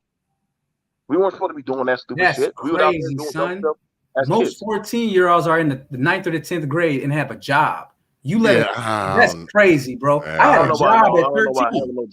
I had a job at 13. That was you. I don't know about the old woman up the block. Man, that sounds like some old school BDSM. Yeah, I did, but I don't know. I don't know. Yeah. So let's not. We know that backstory. But yes, I know. Hold on. By the time I was 14, I was long removed from getting any type of spanking or physical discipline from my mom or my dad by the time I was 14. Like most doctors would tell you that at the age of about 14, you kind of started to come into your manhood. Yeah. So you got a 60-year-old woman and your dings is hanging out and your ass is out and she's whooping you as a 9th grader. Bruh, that shit ain't normal. Maybe in the South, but it ain't normal, son. It ain't normal. I don't know about that one. I'm not gonna lie. Now, KingSigma, you're being very disrespectful because you're trying. I'm being disrespectful by going by what you just said. I'm gonna tell you where you messed up at. You tried to make it sexual with wait. I did not try to. Hold on, because I want to bring this back. Hold on. You definitely tried to make it disrespectful about an elderly woman. I would do BMT, bro. You can't say that I'm disrespected because I have a different perspective on what happened to you, bro. No. Hold up, no. Don't try to put that label on me. You're the one who said as a 9th grade boy that you got a old elderly woman with your pants down. That shit sounds sexual. I wasn't trying to I'm just telling you what the shit sound like, optics of it, bro. It don't sound good. You may think it does, but it doesn't. Yeah, hold on, because I want to show this little clip of this Simpkins fella here. This is him leaving, I assume, the downtown lockup. Fair use, Negroes, fair use.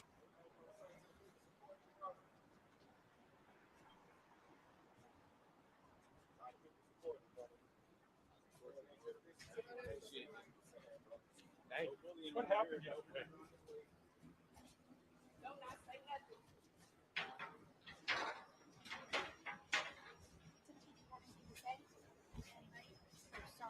I don't hear nothing next. I'm not hearing nothing. Anything to say to any of the victims that you're sorry your teacher or the teacher? Anything, baby? You want to say anything? You want to say anything to your family?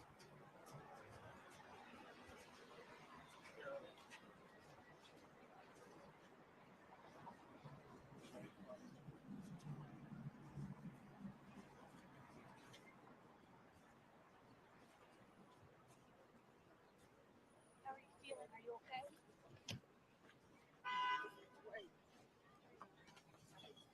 Look at that. Nothing around them but a bunch of hoes. Where the men at? Where's the Whoa. grandfather at? Whoa. Yeah, was where's the there? grandfather? Where's the grandfather? Nothing about it. Look to me, ain't nothing around him but a bunch of hoes. I don't see no men around him nowhere. Just like I didn't see one man standing out there talking to one reporter about this boy, about who this boy is, or what he taught this boy, what he trained this boy, how he counseled this boy. I don't see nothing but a bunch of hoes walking How do you around. say you rocked back? I don't see anything. See, listening to BMT tell the story about like the whipping and all that I'm happy that in my family there was kind of like a unstated rule that you didn't whoop boys after the age of 10. Yeah. And that was recognized on all sides. I just thought this was normal that after the age of 10 you stop whooping boys. So for him to tell me, I wasn't trying to diss the dude. I'm just saying that shit kind of sounds kind of creepy to me, because I had my first job at 13. I'm 14. I had like a work permit at that time. So I'm trying to imagine myself having a check and then some old woman tell me she's gonna whoop me and pulling my pants down with the leather strap on a naked ass. Nah, man. You nah, like we ain't doing 14. that. We ain't doing that. Nah, we ain't doing that, yo. That sound like some Color Purple type shit, bro. Like you had anger problem at your age. I didn't have anger problems like you did. You had a whole different kind of upbringing. Like I had my father. You didn't have your dad. No, actually, so, I grew. Yeah, my father died when I was a young adolescent, but I had a stepfather that raised me all through my life. And I was raised by my. Hold on, BMT. Since you made the comment to my father, but my stepfather. Hold on. My stepfather or my uncle would have stepped in if my mom or aunt tried to whoop me at 14 and said, "Pull your pants out." My uncle, they would have been like, "What? You done lost your damn mind. That boy is damn near grown." Yeah. Ain't no That's way. my family, bro. Ain't no way. We're going off of what you say. We're going off of what you saying. Ain't no way in the hell my dad would have allowed my mom to be trying to put her hands on me. Yeah, we are going off what I said, and we're going off what you said too. Right. Ain't And I'm just no way. Here's the thing about it. I'm just being honest. Like, here's the thing about it, and I'm just gonna be honest. This is the thing about it. All these talks, just like you told me on my panel, about how we have these talks about these emasculation or these dudes stuff, they're not gonna go nowhere. They're not gonna do anything. Because the majority of these young boys are not gonna ever take this space or these places seriously anyway. Because it's not gonna ever really do anything. Like this talking stuff, the talking points of these people. Mind you, these are the same guys that said that they feel like they're educated lames. So, of course, to them, they already feel like they've been shunned or they don't have no exception of fitting in versus how the rest of the population is. We're just being honest about how when we talked about the other issues that were going on about the Glenn and Cameron, and then now we're here. So, I mean, honestly, these same guys. Now, what do you mean? Now, how does the Glenn and Cameron thing connect? The same stuff happening now. Is it really going to change anything, X? But I'm saying, where's the connection? Probably not. No. I mean, I'm a on the ground kind of person. You know, I don't. You know, YouTube doesn't strike me as community outreach. I don't see YouTube as community outreach. I see YouTube as a place where you can exchange ideas. But the real work happens. The real work happens in your house, in your neighborhood, on your block, at your children's school, between you, your children, your wife, your family. That's where the real work goes down. It don't go down on this motherfucker. It just doesn't. Because once I close this laptop, all you motherfuckers go away until I open it again. That's what I think. So, BMT, you don't think that you affected nobody? So, in looking at that, you don't think anyone listening to you here is just it's a waste of time. So, BMT, you're saying that you spent I've been on panels with you before, so all this time that we've been on panel, you just been wasting your time, is what you're saying? Well, actually, hold on. So you actually definitely, I'm glad you asked me that. Like when I talk about property, right? Like I actually work doing property management. I actually work building homes. So when I do talk about that, I actually do that. When it comes to like handling firearms and stuff, do I not do that in real time? Yeah, I So know. when I know what you do. I already know all this stuff. But BMT, but I'm saying that you spend a lot of time on hold these panels, and why is it that you would believe that there isn't a young black man out there that's listening to you say, you know what, that brother dropped something good that might help him? How can you assume that not one brother out there has been helped by what you said all the time? I've been on panels before. Me and X are on the same page. Like if it's not really something you actually doing boots on the ground, then it really ain't really doing anything. So then we should we should burn every book that was ever written because that book was written and we didn't experience what that person that wrote the book. So we can't learn anything from so you can't learn anything by listening to something, reading something. You don't the best learning is definitely hands-on. I will agree with you. But let's not assume that some learning does not come from observation and reading. There's some guy out there that's heard you talk about the things you've talked about that has benefited. He may just never have come on the panel before to tell you about it. But don't think that it's all lost. Well, I think you reach who you reach. And I always say this, all right? You reach who you reach, all right? You're not going to reach everybody, and you're probably reaching a smaller number of people than you think you are. That's what I believe. I believe you reach who you reach, because make no mistake, a lot of us, especially us with smaller channels, we're basically preaching to the fucking choir. We have the same motherfuckers in our chat room every night. All right. Yep. So we're basically preaching to people who've heard our spiel before. Now, I think your reach is greater when you're bringing in new people. When you bring in new people a lot, then your reach is greater. But if you're talking to the same motherfuckers every night, I mean, your message isn't going anywhere. That's like me standing in my living room talking to my family. I mean, they're the same people that I see every day. So who am I reaching besides them? I'm not reaching anybody besides them. Now, if they're inviting people to the house and I got 10, 12 folks in the living room, now my reach is a little greater. And I think that YouTube is the same way. You reach who you reach, all right? To go into this thinking you're going to reach everybody is absurd. It's absurd to think you're reaching everybody. You're just not.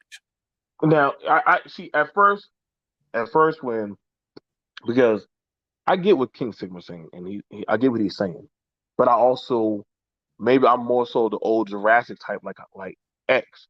That's why me and X are so well intertwined, because like we're just hands on, but we understand a lot of people rather watch. Like it's like how a lot of people rather watch than rather do the work. Like and that's the problem with it. That's why a lot of these other groups are passing me by. Shout out to X for having that talk with the white men on the panel. You know, that was, and to some it bothers them talking to those white men. It didn't bother me talking to no white men, but I'm a man and they're a man. But to others, they got caught up on the race shit. But you saw when the minute that woman got out of the line, what did I do, X? Hey, you're not going to talk to another man on this panel like that. You're going to respect this man's house, because I'm a man and that's another man. You're not going to disrespect another man. But see, we have certain codes of ethics. Now, I agree that there are certain powers out there that are challenging that of masculinity. However, nature always finds a way. Nature always finds a way, because no matter what, a boy's goddamn wee is going to goddamn jump up, walking around a bunch of girls and shit. Yeah, That's but just nature. Yeah, but that has nothing to do with masculinity, though. You know, whether or not your penis gets hard. But hold on now, X. Because come on now, when we were growing up, we grew up and we wanted to prove ourselves to those girls. We wanted to go get nice clothes, get a nice car, do nice shit. You know, we were finding our way. Now, yeah, you had your dad. I had my dad. King Sigma had his dad. You know what I'm saying? We had different people who came through in our lives, and we had different hurdles and shit. You know what I'm saying? I never would have took you that shit when you told me, you say, damn, you got shot. I said, damn, this nigga got shot. He wasn't even in the goddamn military, and this nigga was getting shot at. The fuck was X doing out there in the day? But when I look at you now, you a dignified brother.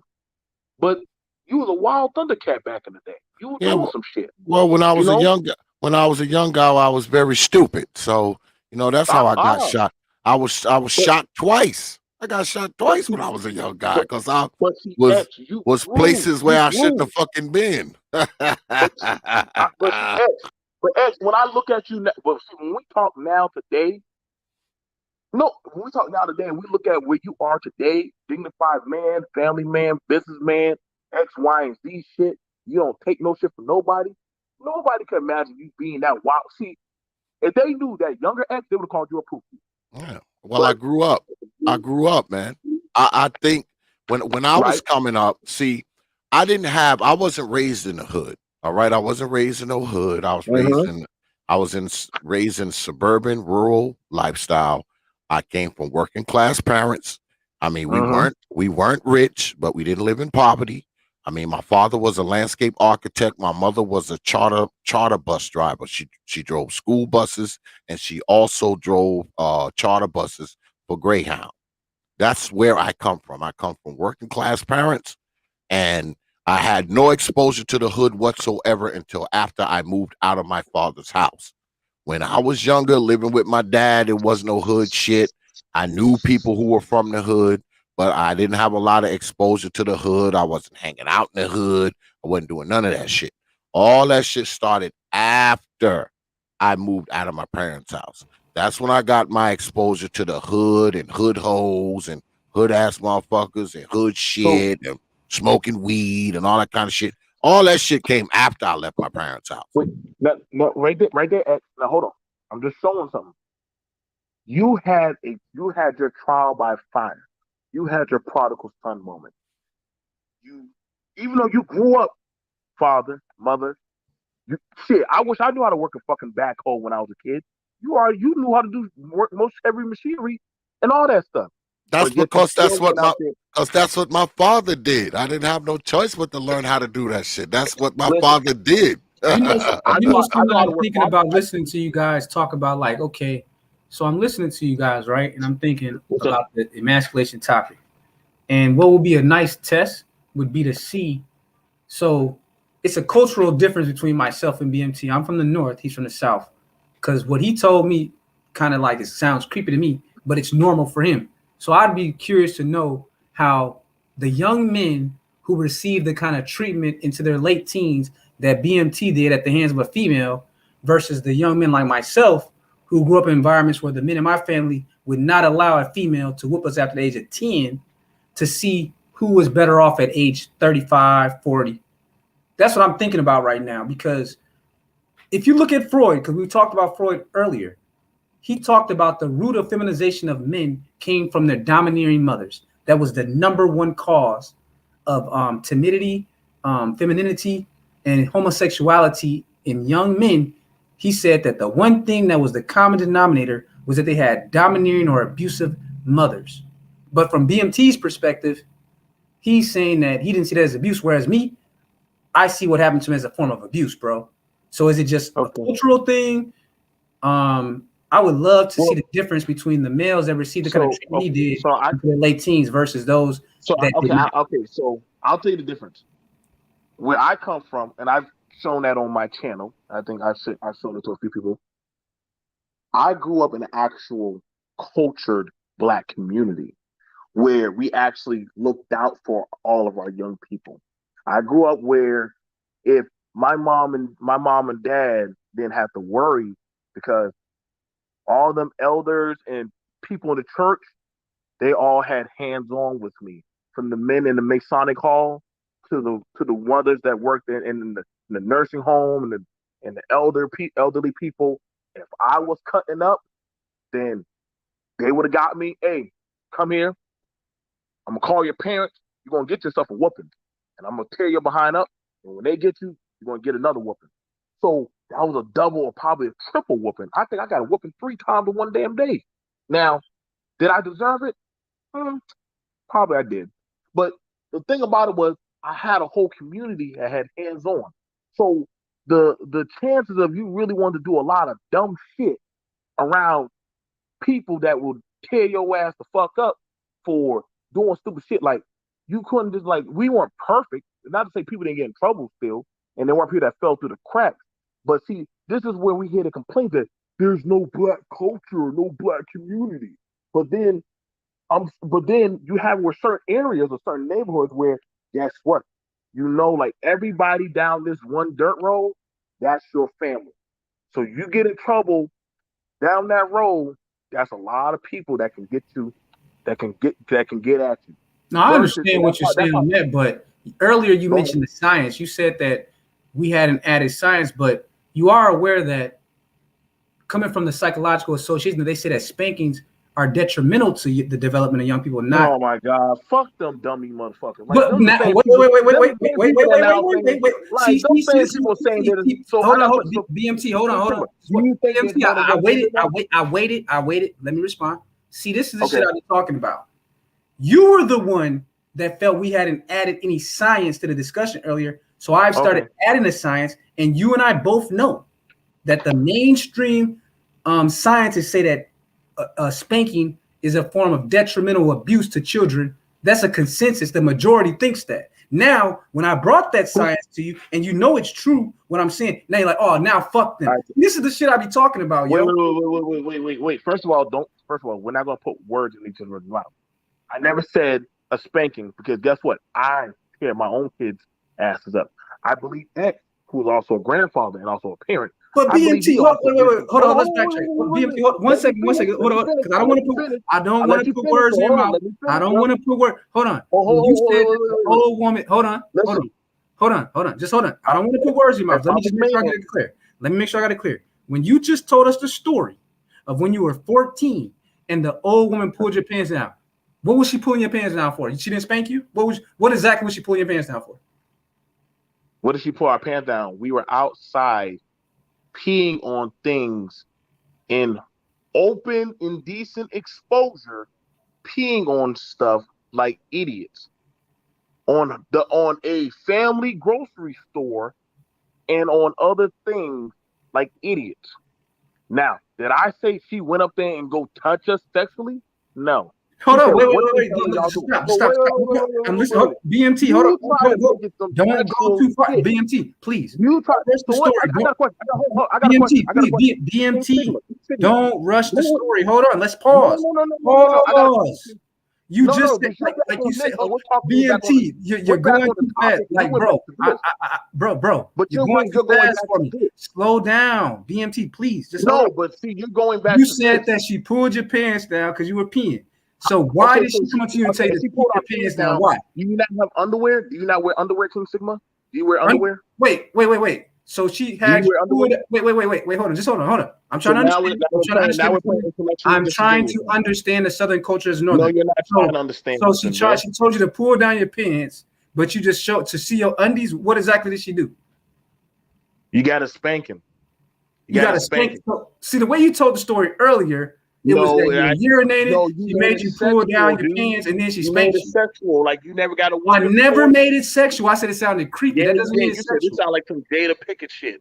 That did. I said it sounded like. I didn't say it was. I said it sounded. No. Okay, but see, why would you even say that? Because I'm a Northerner.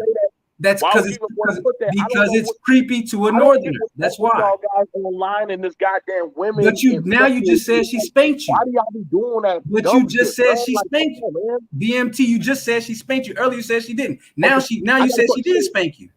So I got a question. Yeah. So what would have been? What would have been the outcome if the police would have rolled up? Would it have been better for us to get a whooping from the elderly mother that literally we got our 2 chops and then had to go about our way, or B, let a police officer roll up on us and we get in trouble with law enforcement? Which one would have been better for us? Now that's tough because I've never known. No, it's not tough. Hold on. I'm gonna see again. I'm recognizing that we come from 2 different cultures. What I'm saying is that I've been caught by cops pissing and they didn't say anything about it. So in my culture, I didn't know that you can get arrested for pissing outside, but in your culture, that's true. So I'm not knocking that. I'm just saying that it's a different cultural understanding, bro. And you got to respect that you and I come from 2 different. I was always taught that a male child shouldn't be whipped after 10 years old. You punish a male child by taking things away from me. I would have got my PlayStation 2 taken away from me at age 12. At 14, my mom would have been like, oh, you didn't do what I told you to do? You're not going to the game tomorrow. You're not going to the dance tomorrow. She would have punished me by taking things from me, not by whooping me physically. That was punishment to you, just not going to a game? It worked. That was punishment? Well, BMT. hold That on. ain't no damn punishment. Hold on. Because I want to run this little clip. And then we're going to move on because we've already talked about emasculation ad nauseum. We talked about vilification. I want to get to ostracization as well. But I want to run this this Simpkins footage, and so you can see who's doing most of the talking. And a little hint, it's probably somebody with a long ass wig on. But I'm just saying. When you buy a Kubota from Normandy Tractor, you're not only getting the best piece of equipment your money. Why this but you're shit buying on from a here? dealer who God has earned damn Kubota's it. Elite certification. Come by and see for yourself. Why, for the largest selection, best in parts, service, and price, nobody beats Normandy Tractor. Nobody. Take that down. Fuck out of here. He was scared. He was afraid. There's a video that's all out on social media, and it shows that he was being attacked. It wasn't just one person that would attack him and bully him, taking his money, harassing him due to the fact because he had more things than maybe others. It takes us all. It takes us all to stand together about this bullying. Fair It could use, have been a Negroes. Fair situation where he use. took the other turn and decided to commit suicide. What the decision that he made, taking the gun, we're not justifying that. That was not right. But he was trying to protect himself. Now, we keep talking about this man that's in his life. This man is noticeably silent in every interview. Now, I heard what you said earlier, BMT, that, you know, any man that's around a kid is good, and I call bullshit on that because to be an asset to a child, you have to be a competent fucking man. You can't just be any old motherfucker that your mama drags into the house or your grandmama drags into the fucking house. You have to be a motherfucker that's competent to be an asset to a kid. Any old man will do just doesn't cut it, because any old man have a tendency to rape the stepkids. Any old man has a tendency to be touching on the nieces. Any old man has a tendency to just lay around, not work, not contribute to the household, and as Brother Big Nate says all the time, just sit around in that motherfucker and eats the kids' fruit snacks up. So just any old man will do. I don't buy that. I just so don't. okay. So here's the thing about X. So at one time in this space, in the Manosphere, when we were in Manosphere 1.0, 2.0, there was a mantra: "Fuck these kids." Okay, now there is "Fuck these kids." Okay, now all of a sudden, People still say it now. People still say it now. No, they don't. But that's okay. They say "fuck these kids." This conversation will be circular around the goddamn family so damn much. That's the thing. It blew my mind because I'm like, one minute saying "fuck the family," then now I'm like, "Whoa, shit, what about the family?" I'm like, "Well, goddamn, hold up, nigga. Are y'all even forming families?" See, I never heard anyone in the space say that. I never heard anyone in the space say "fuck the family." Well, hold on, BMT. Hold on. Let me respond. What I've heard people say is "fuck female-led single mother households" because they're destructive to the outcomes of the community. That's what I've heard. Okay. Now, King Sigma, you're a little bit. X knows exactly what I'm talking about, don't you, X? When we were saying yes, that was being I said, know that. But see, this is the thing. This is another thing, man. That if you look around in if you look around in the digital space, you can find all kinds of shit. I mean, it's not like every single person that's in this circle of influence says that's now. That's not true. Not every single person in this circle of influence says that. You can find anything you want to find if you look hard enough. So we can't. But I think that BMT is leaving. I I think BMT is leaving out the context. When I've heard brothers and this motherfucker nowadays. They used to say "fuck them kids" in regards to being stepfathers. That's what context are you talking about? Yes, because that's the only context I've heard guys say "fuck them kids." That I'm not gonna raise another man's child. That's it. And what context are you talking about? And me personally, I've only heard it from maybe like 2 or 3 people. To be honest, I haven't heard like 20 people say it or 50 people say it. I've heard it come from maybe 2 or 3 people. Me personally, I'm talking about me personally. I don't know about the rest of the space or the circle. I know when of we had influence. Google Hangouts, a lot of dudes were saying, you know, but I know there's not a lot of us openly family men in this motherfucker. But a lot of guys, I can understand why some of them do feel the way of what is the plus of me being a family man when I have so much to lose. Now, I'm like, damn, like, why y'all think like that? But then it's kind of hard. I can't. But BMT, you didn't answer the question though. You know what I'm saying that has to be in the context that I've heard it the most. Are we gonna cut each other off? I'm just trying. I don't want you to go too far. I don't want you to go too far. All I'm asking you is that. Hold on. Just one question. One question. In the context that okay, you're right. I didn't come to this space until after 2018. You are correct. But in the time that I've been in this space, every time I've heard a brother on a panel of anyone of note say "fuck them kids," it was because someone was talking about being a stepfather or cleaning up for another man's decisions and another woman's mistakes. That's how I've heard it. I just want to say that's how I've heard it. That's how I've heard it too. You know, it's not like I've seen somebody I've heard it titled one of their streams that.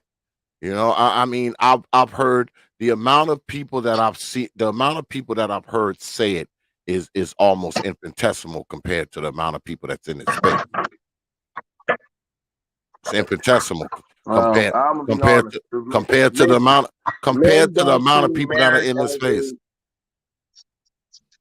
That's what I'm saying. Compared to the amount of people that's in this space, it's like small as hell. Like I said, this area of YouTube is the project.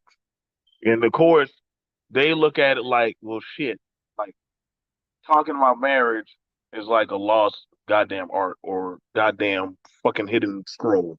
That's not true. You gotta understand. That's not true. BMT, you still didn't answer the question. You didn't answer the question. Show me the family men panels. BMT was a direct question, though, bro. You equivocated from. We're talking about stepfathers. I would challenge you. Show me the family man's panel. BMT, I would challenge you to ask.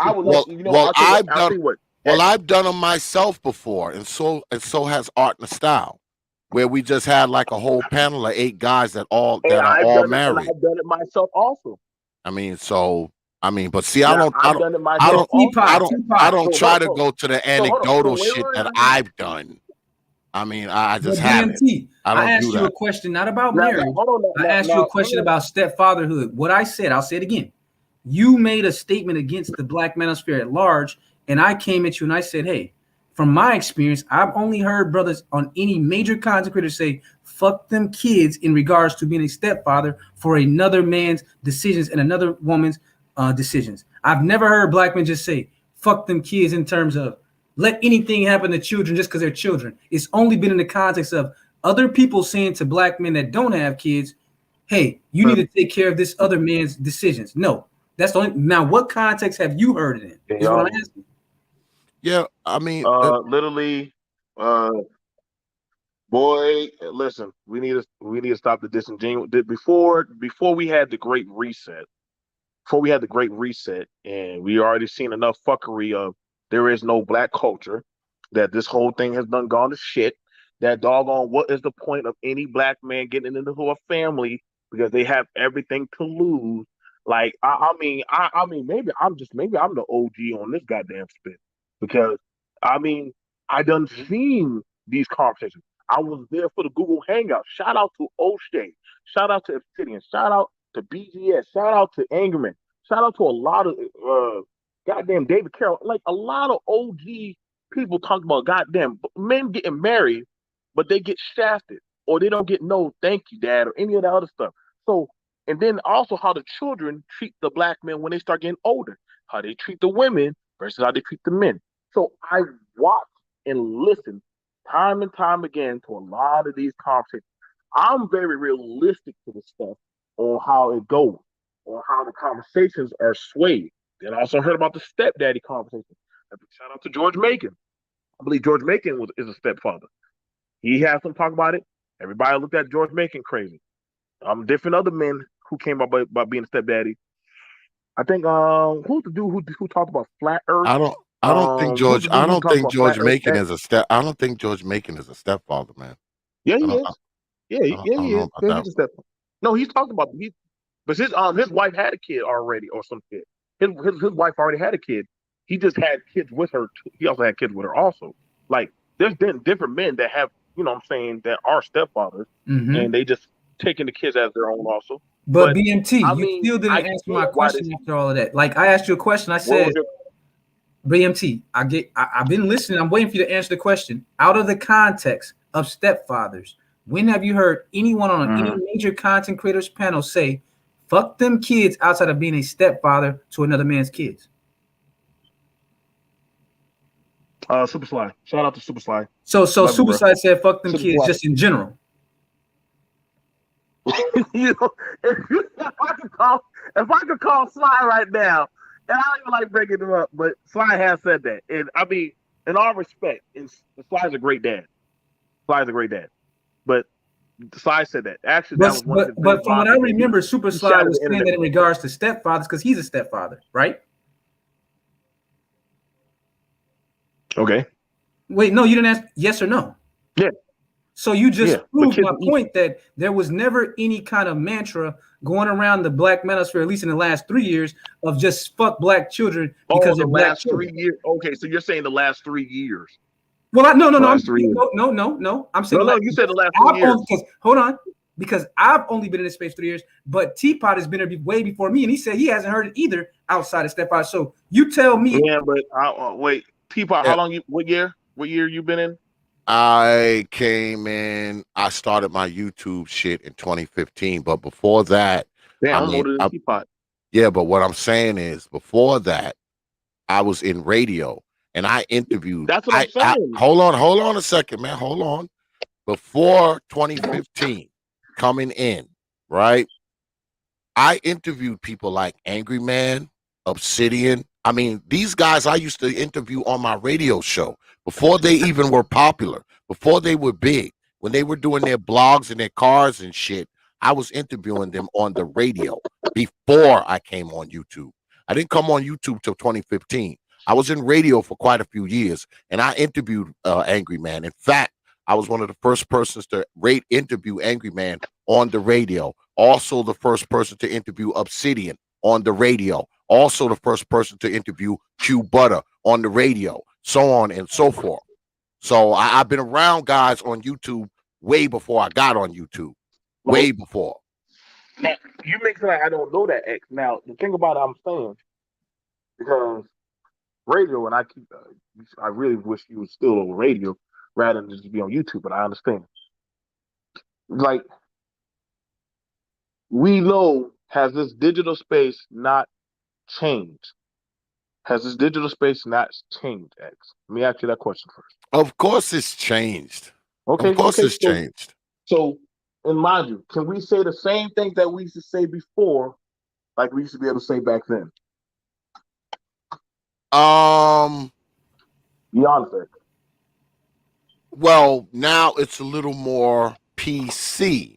I mean, if you go back 5-6 years, you can say any goddamn thing. I mean, you're not going to be able to say anything now. They'll strike your shit and take it down. Of course. I mean, it's okay. So 5 or 6 years ago, was guys saying fuck them kids in general or to stepfathers?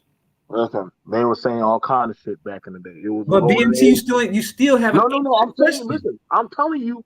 I'm trying to tell you, dude. Like, I don't know why you listen. Back in the day, around the goddamn the Jurassic age, the Tommy Sotomayor and them. Like, listen, the shit was wild. Like, motherfuckers were turned up. It was a golden age for you could just say, "Yo, fuck these kids," and motherfuckers, they were like, "Yup, I get it. I get why you say fuck these kids." Now all of a sudden, well, I don't think I ever heard people say that shit. shitting me because they've been saying that. Well, hold on, but BMT, you said that guys like Tommy were saying fuck them kids in what context though? Not about no stepdad. They're just saying fuck them kids. Tommy will do a video of a bunch of girls beating the shit out of one girl, or showing a boy showing. Oh, I remember the video with the one boy who got a B, and he was running while the other boys are picking him up, slamming him on his head, and beating him with a cone, and they were stomping him all the way up and down the street. And we already know they took down that video from Tommy Sotomayor. And I was like, God damn, these motherfucking kids are evil as fuck. This is back then when there wasn't that many goddamn stuff to put on YouTube. But Tommy was showing a lot of shit that a lot of these goddamn households where these kids were doing a lot of shit, and how the war on a lot of black women wanted Tommy Sotomayor taken down. Shout out to Tommy Sotomayor. He was showing a lot of shit that was going on. And so when he was showing all that shit, I was like, yeah, I get why you say fuck these kids. Because that one boy got a B, and all those other boys were jealous of that one boy, and they chose to beat him up just because he got a B in his class. It was just a B, and they still chose to beat him up. So I understood, and there was a lot of people in the chat that were definitely in agreement of that type of why he was saying. Now was Tom, because I've listened to some of Tommy's old stuff, and whenever I've heard him talk about like children, it's always kind of been in the mainstream manosphere that the men are saying fuck being a stepfather. That's the only you haven't shown me that that's not the context though. No, you keep saying it's only about a stepdaddy. No, a lot of men. There's a reason why a lot of men are not. There's reason why a lot of men are not wanting to say what is the point of trying to get married. What is the point of getting attached to that woman, and they could take you to court? So it's not just some stepdaddy. There's a lot dealing with. Now explain that court part, because you're telling me. And okay. Let me just slow down. So you said with the court. So are you saying that these? Because hold on. You brought up the court. No, I'm asking you, have you been on any of the major panels when we had this conversation? I've been on. Oh my God, I've been on many panels when it came to the step. So you was there when we having Google Hangouts. Yes, I came in at that time in 2018 when they started that. Yeah. So you came on during. I came in at the end of 2018 on old man's panels. Yeah. Okay. No. Hold on. We can circle back to this if y'all want. I want to get to this last part of ostracization. You know, I don't want to fall off. We done already turned left and went off. We done already turned left and went off the cliff. Like I said, we talked about emasculation, vilification, and ostracization. Ostracization is next, I should say. Now, if you're going to ostracize someone, you're basically, you're excluding them. You're kicking them out, whether it be from society, conversation, privileges, notoriety. You are putting them away. You are taking them away. You're making sure they cannot get in. When someone is ostracized, you're making sure they cannot get in. So let me ask you, Brother King Sigma, in what ways have you seen brothers be put in a position where they cannot get in? Could you repeat that? No, I said, in what ways have you seen brothers put in a position where they cannot get in, whether it be in the job market, whether it be in finance, whether it be a neighborhood, whether it be whatever? What examples have you seen of brothers being ostracized? I think that in employment, for sure, I've seen that many times, because I've known people that have worked in HR, and I've heard them say certain things in regards to different black men as applicants. So I do know that there's a lot of barriers when it comes to work and housing for black men in America that's backed up by, plenty of research or whatever. But that's where I've seen it a lot, because, really a job is fundamental to everything else. If you can't get a flow of income going on in America, you in deep trouble in America, man. You got to have a source of income. And it's that first step in self-development and fulfillment that a lot of black men get in trouble. And there is a lot of discrimination against black men in the marketplace. So I've seen it many times, and I've read many of studies about, black men when it comes to work. that's where they get a lot of discrimination, because something that I had a conversation with an old undergraduate classmate of mine, and we were talking about how one of the things that we noticed, at least out here in the Midwest, is that when we were in college, it seemed like all the whites were liberal, but when we got into the workforce, all the same whites that we knew in college had become conservative. And after, having that conversation, it was obvious that what changed was that in college, it's very free. You don't have a lot of responsibilities. Go to class, show up, go party. That was about it. So they seemed very liberal. But what happened is that pretty much anyone that has like a certain score on a test can get into college. But when it comes to the workforce, it's very competitive for jobs. And every extra $10,000 added to your income makes a difference in your lifestyle. And one of the things that he agreed on was that it changed a lot when you got in the workforce when it came to whites, because now they saw you as competition. Whereas in college, they didn't really see you as competition, because at least when I was in school, it wasn't really big on the bell curve in the mid 2000s. I know like in the 90s and the 80s, they were big on the bell curve for grades. But when I got there, was just an A was an A B was a B, a C was a C kind of thing. So there really wasn't no competition for you. The people that did the work got an A. The people that didn't got an F. But when you got into the workplace, now it was like, you go into an environment where a manager has 10 applicants and you're all competing for that job. And when you get into that workplace, in order to get ahead in the organization, that it gets very competitive, all of that stuff comes into play. So people become way more conservative because they have more to risk. So that's where I've seen it at the most, is in the workplace. Yeah, I'd have to agree. Because what I've seen happen over the course of my life, I've seen it so that when because down here they have like these hiring fairs, okay? Because there's a lot of big business down here. There's factories, there's all kinds of shit down here, and they have like these hiring fairs. And what they do is they tell everybody to come, and they basically guarantee people jobs for the most part, right? Or so they say. And what usually happens is, you get a bunch of brothers down there, and this city is a very highly black populated city.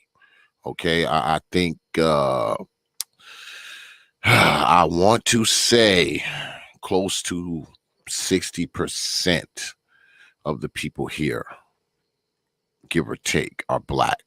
So you're going to get a lot of black people at these hiring fairs, right?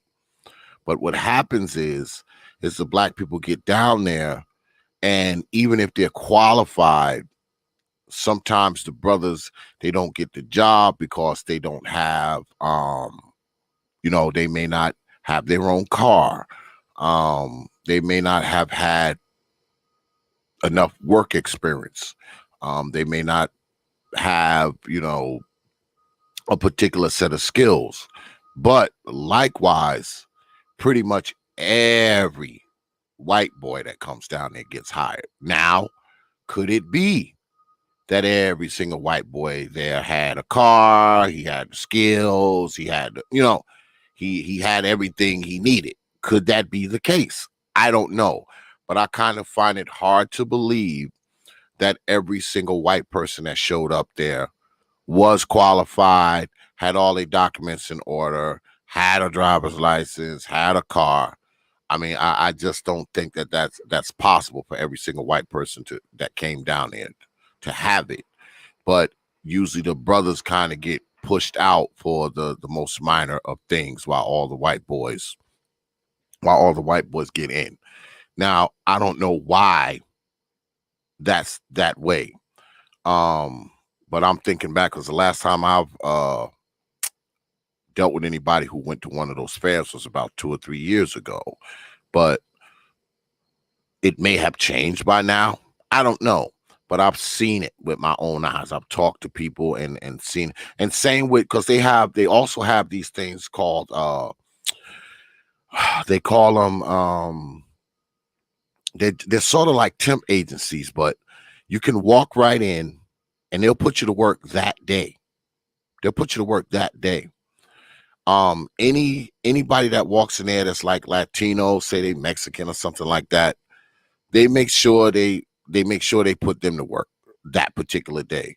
But I've heard a lot of brothers talk about them going there and they won't put them to work for a week, if they put them to work at all, even though they build themselves as a place that, will put you to work that day.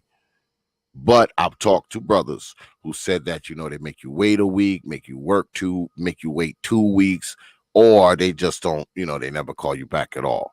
Now, is that ostracization or discrimination? I don't know. Because like I said, maybe the brothers lacked skills, maybe they didn't have the right documents. I don't know.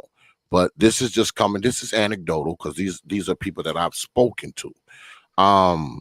But when I really think about ostracizing, I think more of on a political level.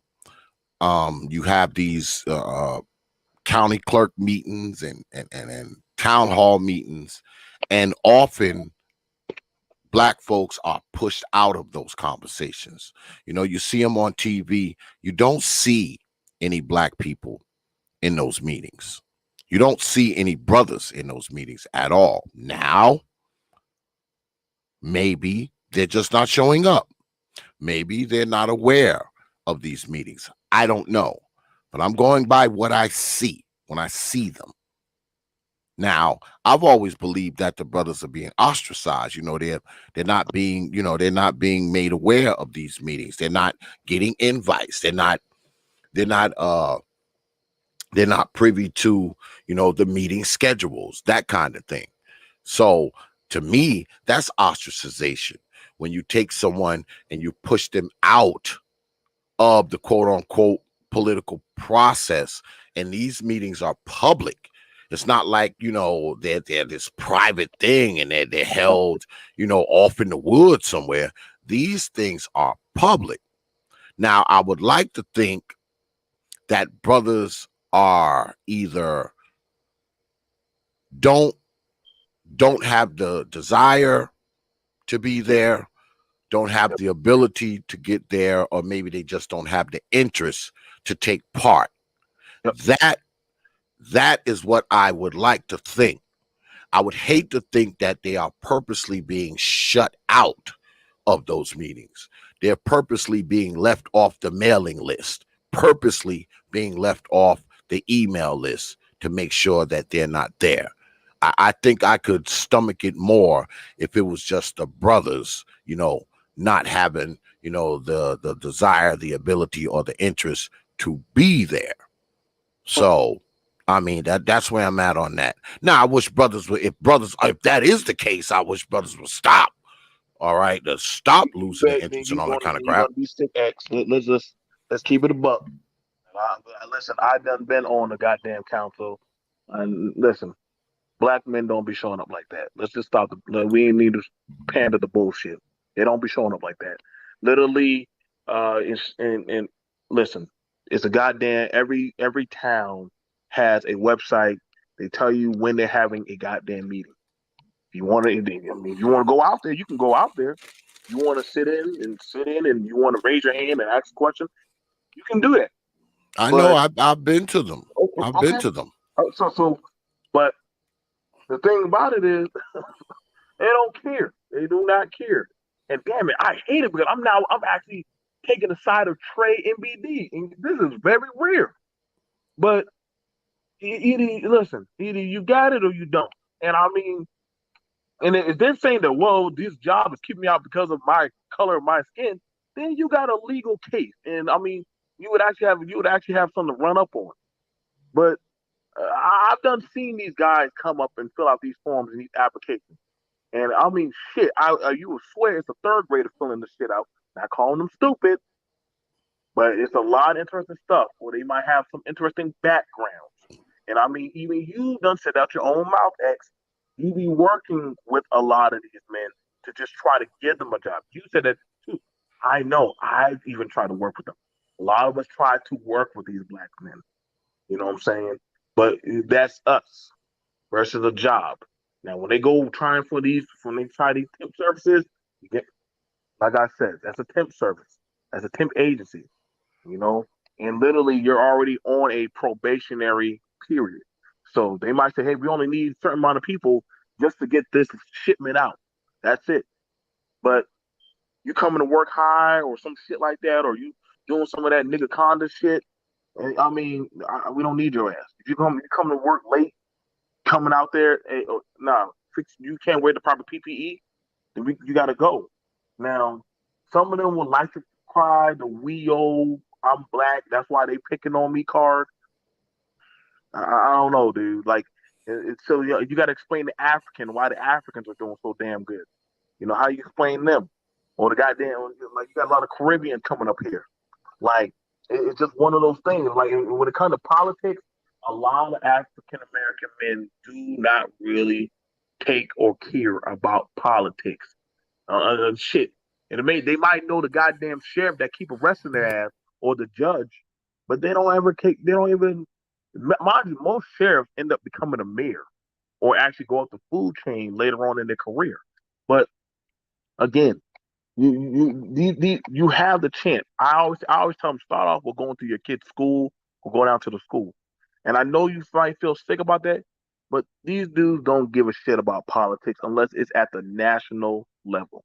They don't care about what's the local level that will immediately affect them, that will actually touch them first.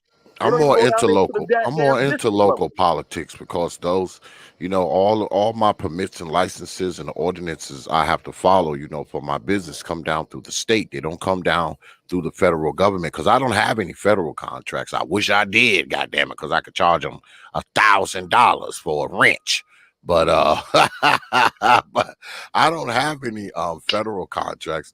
The So that's contracts so that I you have are, right. are from the state and the county. I don't have any. I got a question, kind of like what T.P.O.T was saying, because I think that we make the assumption that a lot of the black men you're referring to, that when we talk about Maslow's hierarchy of needs in the space, we have to ask the question. So with that Maslow's hierarchy pyramid, there's like 5 steps, right? With the largest step being the physiological needs that people have: air, water, food, shelter, sleep, clothing, reproduction.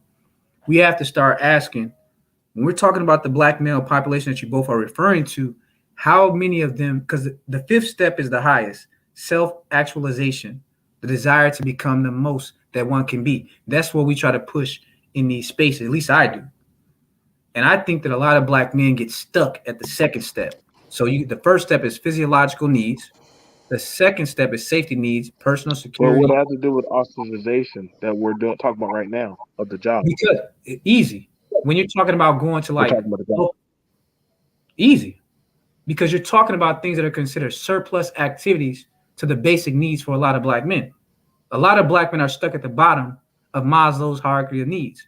They're so busy worried about food, shelter, and things of that nature that they don't have, at least in their view, the time to worry about local politics, party politics, and things like that, because they haven't even 100% secured their homes, their food, their employment. Hold on. So wait. So you're saying that all these black men are stuck at the bottom of the pyramid, that is a self-choice, versus them actually being a race. How is the other group of men, the Hispanic, the white, the Samoan, the Easy, goddamn because Indian, how they it ties back to the topic. The topic: emasculation, vilification, we're ostracization. talking about Those guys. Hold on. We're talking about Hold on. ostracization. Hold on. Exactly. Ostracization of the job. All the guys that you remember, how many of those people come from female-dominated culture that you just mentioned from those groups? Name them.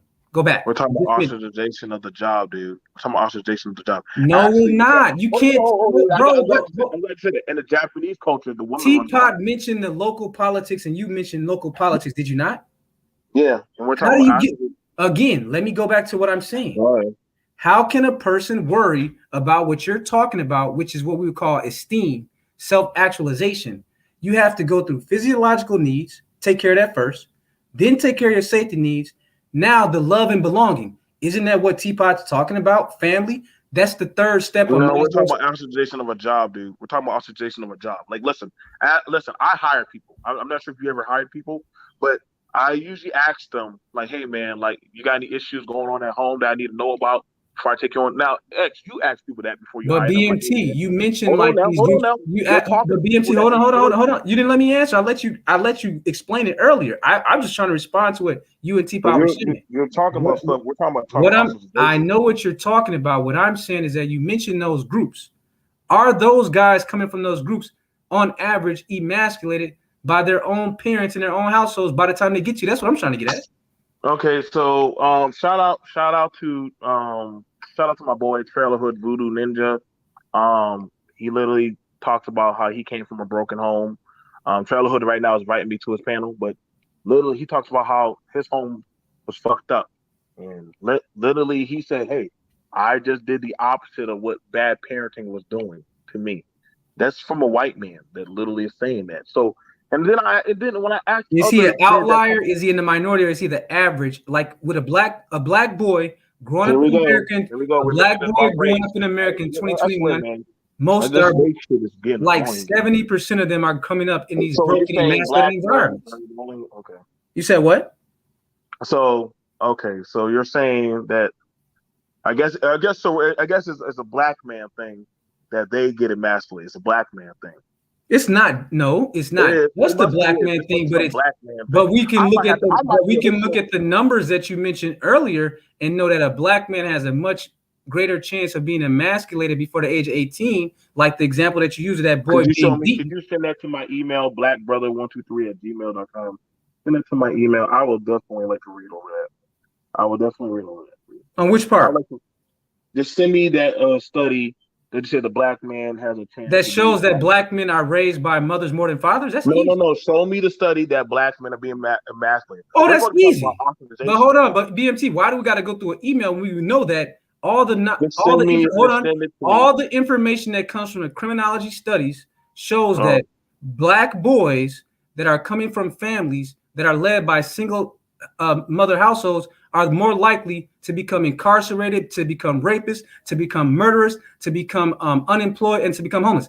Why do I got to send you an email for something you should know already, since you've been in this space longer than I have? No, you said earlier. So let me get this right. The only thing you heard, the only thing that you remembered in the 10 years that you've been in this space from other black men is that some black man somewhere a long time ago said, "Fuck them kids," without context. You don't remember that black men have been pushing the data showing the outcomes for black boys from these single mother households for the last 30 years. You don't remember that, but you damn sure remember this alleged story of a black man somewhere that said, "Fuck them kids," without context. I mean, you knows how triggered you're getting right now. I'm not triggered. No, hang on. Hold on. Wait, pause. Let me ask the question. X, is the topic we're supposed to be talking about is ostracization of the job, correct? Well, that's where we were.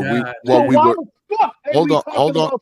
Why are we talking about something differently? Where do good employees come from? Right now? If someone comes up in a family, if T.P.O.T has a son that grows up with him, watching him work on cars at the age of 5 years old, 10 years old, watching him do business, watching him do contracts. He hits 18 now. He's a man. He goes off to apprentice school for a year. Another kid, never watched it in anyone doing any work, never seen anyone doing negotiating contracts, never seen anyone making difficult decisions with efficiency. I will bet money that 9 times out of 10, the kid raised by a father like T.P.O.T, who had an in-house apprenticeship, then went to school for a year or two, that person has a much better chance of being a productive and efficient employee than the one who never had that and had to wait until they were like 30 years old to find out the same shit that a kid that grew up with someone like T.P.O.T found out at the age of 10. You're gonna try that? Did you know majority of school shooters come from a two-parent home? Isn't that crazy? Majority of school shooters. Now that's a good statistic. That could be true. But did you know that like 80% of rapists, 80% of murderers and prisoners come from a single parent home? Did you know that? Huh? I didn't hear you. I know you got another prison statistics. Yeah, you said you've been in the space 10 years. Most of the people in prison, they was raised by baby mamas. There's no denying that. Most of the people in prison Most of the people in prison was raised by baby mamas. Most of the people in prison who are doing life are raised by baby mamas. 65% of the people who are rapists was raised by baby mamas. I mean, it's the statistics go on and on and on. I mean, nothing's foolproof, but statistically, you are at a statistical disadvantage as a child if you raised by a baby mama. You just are. Of course, we have these outliers. Well, you know, I know somebody, their mom had 9 kids and she smoked crack and they grew up to be an astronaut. Of course, you can say that, but statistically, all right, statistically, you are at a disadvantage if you're being raised by a baby mom, if you're a child, Now, are we especially talking if you're a about black jobs child. now? Are we going back to talking Now, about jobs and ostracization? what I'm saying when we talking about ostracizing, I think a lot of people ostracize themselves, especially when you're talking about the workforce. Because let's face it, I mean, because I'll even talk about myself. I mean, you can't come to me and not know anything and expect to get hired. All right, Okay, then you gotta know something. All right, you can't just come and with a lot of places here. You know, you can't just walk up to any old job site and get hired, you know, just because your ass alive. All right. You're gonna have to have some type of skill set to get hired. Hold on, BMT. The BMT. Hold on. Let's not go past what T.P.O.T just said. Hold on. Let's pause for a second. Just one second. You keep cutting me off, man. And I didn't cut you off. Nope. I waited like 10 minutes before I got interrupted you and T.P.O.T. Trust me on this one. So again, you mentioned the whole thing about being a person that hires. You didn't answer my question. I gave you a scenario. What's your question? You never answered. T.P.O.T, hold on. We were talking about households and boys seeing their father versus not seeing their father to replicate that. It has everything. Everything. No, it don't have shit to do with everything. If BMT, you didn't let me finish. Let me finish. I will give you the mic. BMT, I will give you the mic. Let me finish. Right now, you're doing this stupid shit about T.P.O.T. If T.P.O.T has a son, if he has a son that has been raised and watched him. Like, this is why I hate talking with the... Because you don't like logic. You don't like logic. No. Logic, nigga. Do you even know what see, there you go. Yo, BMT, why I gotta be a nigga? Why I gotta be a nigga when you angry? Three businesses, dude. What do you own? What do you run? What do you run? I'll tell you something I own. I own some of the most valuable websites in the world right now. Oh my God, a website. Okay. And I own... Hold on, but BMT. Hold on. Before you say that. Who do you hire? Who do you hire? Hold on, BMT. My average sale of a website is around $15,000 every time I sell one. Okay. That's not too bad. Hold on, BMT. That's not too bad for a person with a regular job. Don't knock it. Don't knock it. Okay. Don't knock it. Okay. That's not too bad for a person with a regular good job too. I can understand why the digital. Space is big for you. Like I get. But BMT, let's take that off the table. I didn't disrespect you as a businessman. What I asked you was this question as an employer. I asked you, would you rather hire the son that's been trained under T.P.O.T, or would you rather hire the son that has not been trained on T.P.O.T? That's all I was asking you, bro. Okay. You up here like, how many businesses do you own? I own enough business to take care of my business. That's what I own. Hold on. Wait. Listen, I'm gonna ask you this. You say, would you rather have the son that's been trained under T.P.O.T or the son that hasn't been trained? Now, okay, which one is more qualified? Which one? The one that's been trained under T.P.O.T. Because he's an experienced mechanic. He's an experienced entrepreneur. He's been with that child from birth. He's been watching his father, working with his father, apprenticing to his father, goes off and get a 1-year degree. Then you got the other kid who has no skill set development, no observation, no vicarious conditioning at 18. I'm taking T.P.O.T's son 9 to 10. It does not the outlier, but 9 times out of 10. Let me tell you something that I've seen from my own experiences. A lot.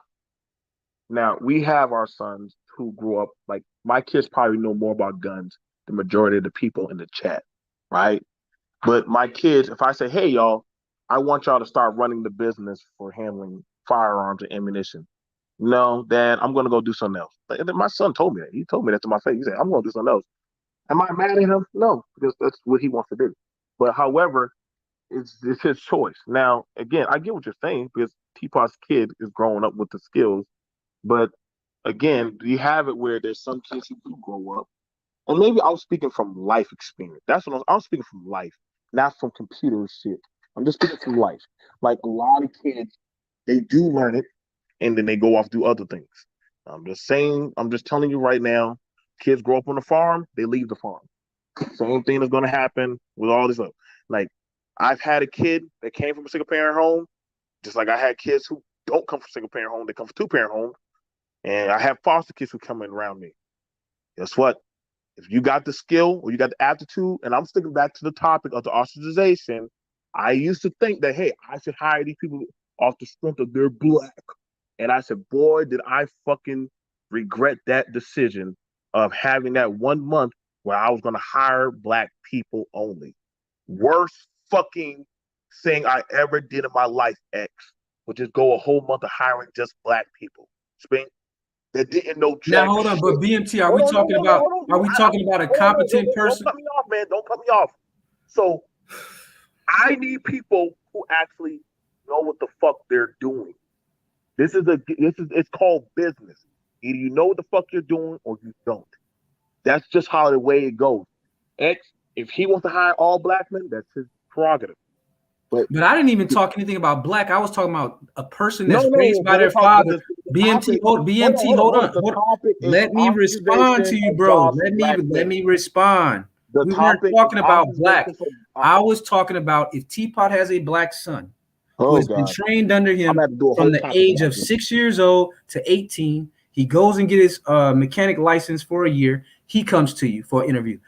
9 guys like that versus 9 guys that have been raised by single mothers who had no skill set, no male mentor in the household, comes to your 18. You're telling me that you, understanding what we know about the reality of the market right now, you telling me that 9 out of 10, you're going to hire the person that came from that single mother household over T.P.O.T's son. Stop it, bro. Just stop it, man. When the fuck did I ever say I'm going to hire the single parent? That's what I've been asking the whole time.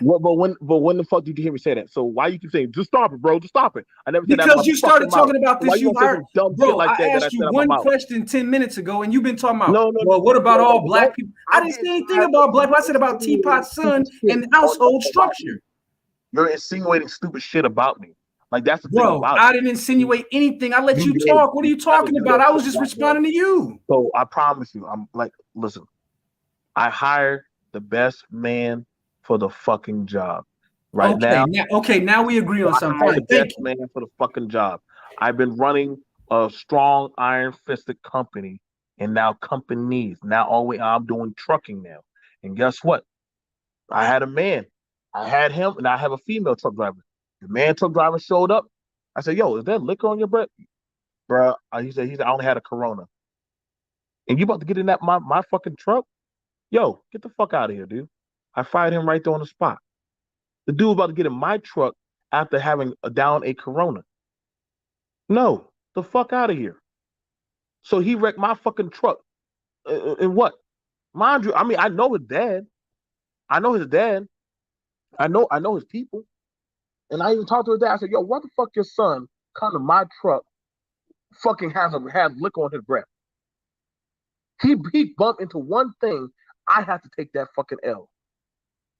Like, you know, I listen, man, I get this shit. I live in reality, man. I get the best man or the best person that knows how to do the fucking job, bro. This is Thank you, bro. That's all I wanted to hear, bro. We agree on that. That's all I wanted to hear. That's how it's supposed to be. I'm gonna do a solid tomorrow. I'm gonna talk about the same topic because I'm just gonna hit it up. Like I don't beat on this race drum no more. I really don't. That's why I hate this. I don't beat on this race drum shit. It's played out. This black man, woe is me drum is dead. Like if black men ain't getting their shit together, fuck it. They done. Shit, I 100% agree with you on that. So with that, I'm gonna go ahead and bounce off. But I really appreciate you about having me on. Brother. This was a good conversation, and I think that's such a good note because that's what I was trying to get at. Because I think that's where black men need to get at is where BMT is at, where we have to start just saying where is the best skill set. We got to make money and go from there and set the example. That's all I was trying to get at, and I'm gonna leave on that because that's exactly what I wanted to hear. So. Man, this was a good conversation, and thanks for having me on. Brother Sigma, peace, brother. Appreciate you coming through, man. Oh my God, Sigma is such a dick at times. Listen, I'm gonna tell y'all right now, and hear me when I say this. I grew up in a black community where we had community, where I had people looking out for me. Okay, so it wasn't perfect, but it was my community. If I needed a ride to school, I had people that could get me to school. If I needed a job, I had the men of a certain churches.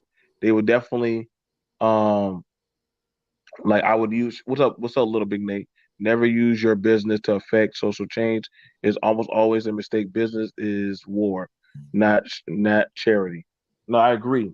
Like like I had different people that literally had charted me on my way. Okay. The thing about it is this, like being a young man to be like ostracization.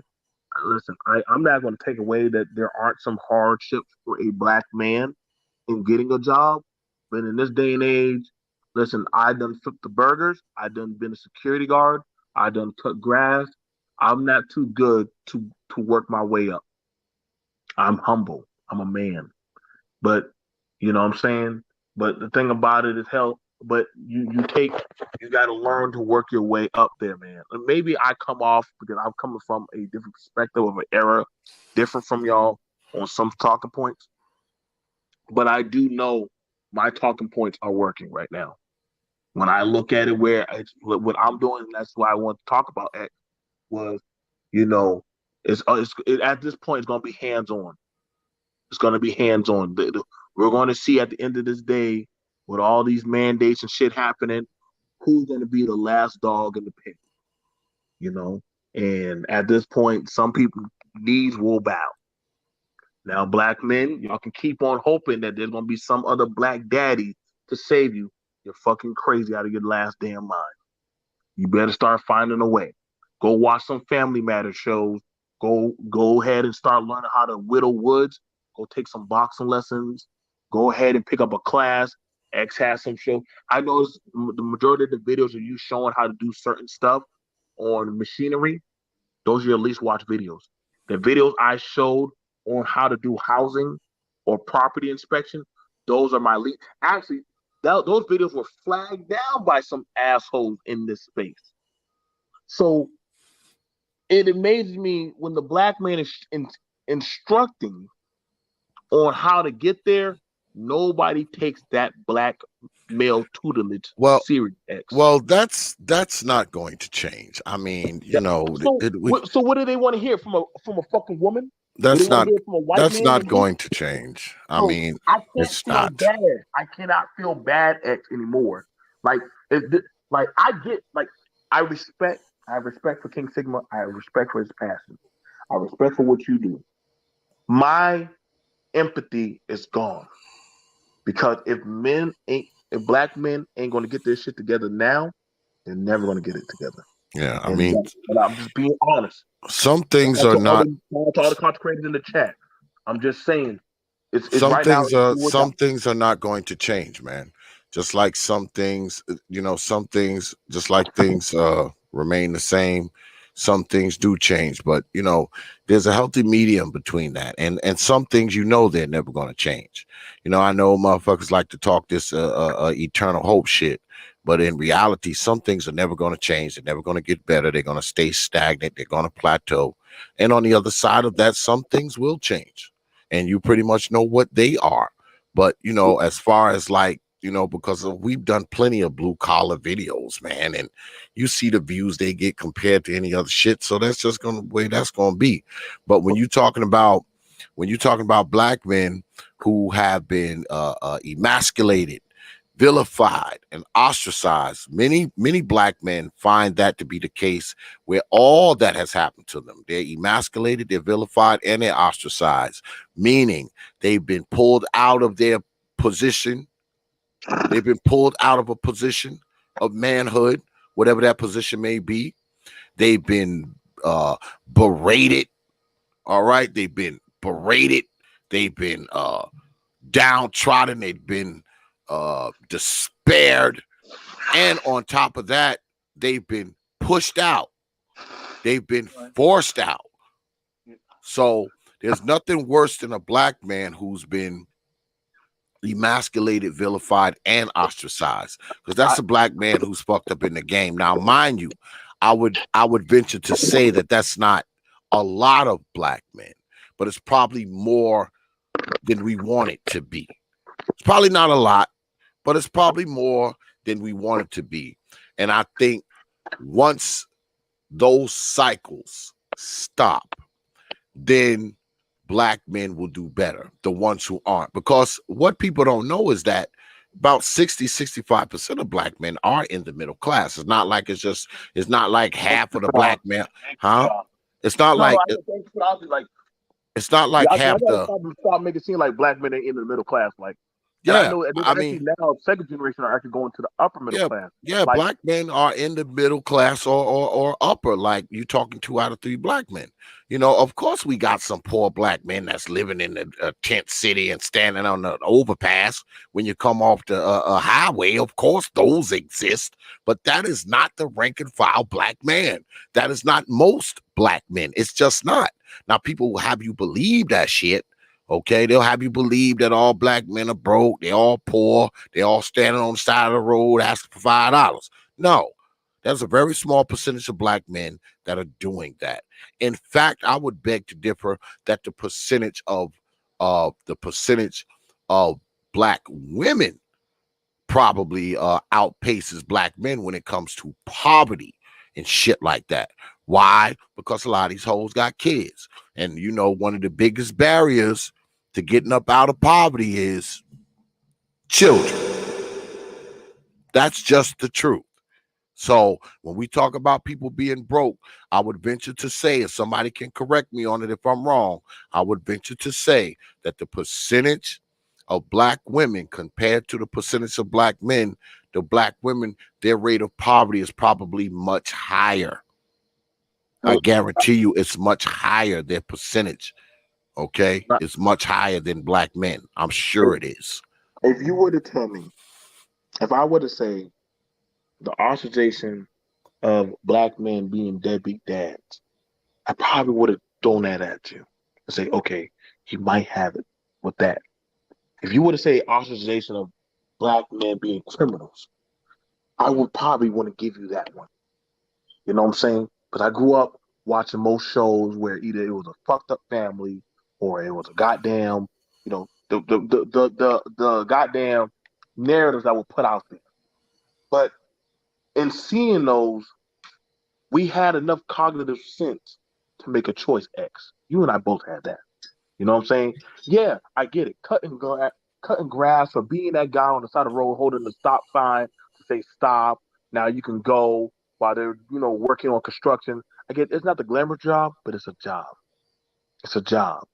And the thing about it is we look down on those types of jobs that those men, those brothers are doing and saying, oh, those are bum or those are bum bitches because some IG bitch.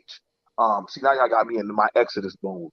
But we make it seem like dumb motherfuckers that they are the gatekeepers of what is popping, what's hot. But nobody shames Granny that works at the social service building or at the DSS child service building. Nobody shames that woman. But somehow the black janitor that's been in school, that's been watching out for a lot of the black kids, hey, that motherfucker, he's lame. Or that guy who cuts and weed wax, he's lame. You see, the barbershop guy, everybody respected that guy. But somehow it wasn't, but now he's not the guy, the go-to guy.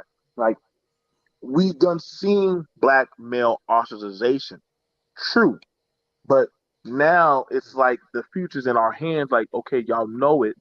What are y'all going to do about it? I'm only taking the plays from what you say, X. What are y'all going to do about it? Because bitching don't solve nothing. You can sit there and bitch all you want. Well, you can't do nothing. You can only control what you can control, man.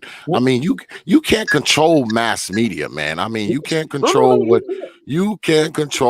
media does, and media has a tendency to put up a characterization of black men as being emasculated, as being vilified, as being ostracized. I mean, that's kind of the rolling narrative, you know, from everything to movies, the sitcoms, and commercials. I mean, that's just a fact.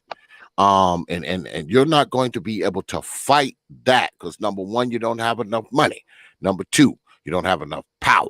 Number three, you don't have enough influence. Okay, you're not going up against networks like CBS, ABC, and NBC. You can't do it. It sounds great because people say, "Oh, we can." Now you don't have enough money. You don't have enough power.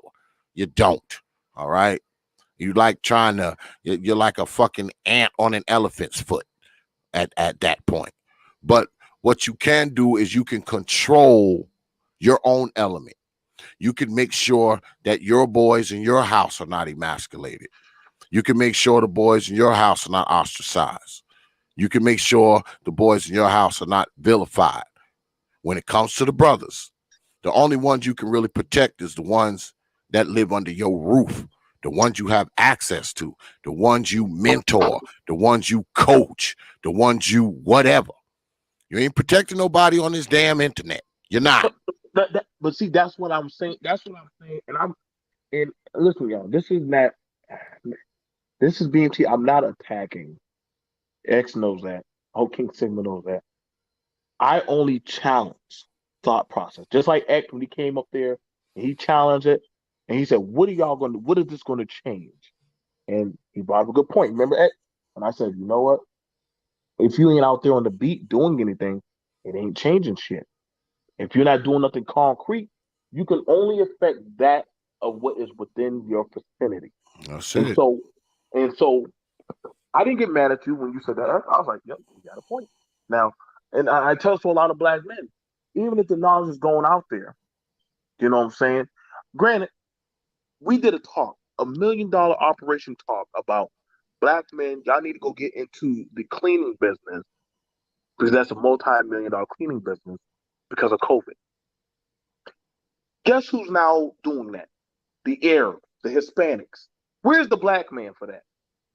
Can I get mad and say the black man being ostracized and kept out of it? No. Because you had three black men that were literally telling y'all how to get in on the money train. But they didn't want to go. They rather be hired. That's rather why. than take. That's why I say what I say. You only reach who you can reach, man. That's So, it. mind you, That's all you so can do. so I don't. So when I say, hey, brothers, and I'm not trying to take the Trey MBD goddamn mantra, but at some point, yo, you got to be a man and man the fuck up and handle it for yourself. And so, like, it's like, because I'm hoping, like I said, like when I have to deal with these other men, they don't want to hear about my color excuse. They want to hear, are you qualified for the job or not? If you're not, get the fuck on. You know what I'm saying? There's been plenty of boys who think that they were qualified to step on that field for the NFL, but they all don't make it. Probably 1% out of that 100. Probably that 1% get there.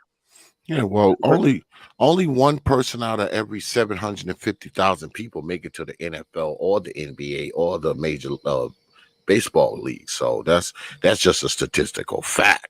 And guess what? They keep trying every fucking time versus say, hey, you have a better chance going into that trade school and learning how to doggone be a diesel mechanic. Now, I'm going to try to run that ball down the field.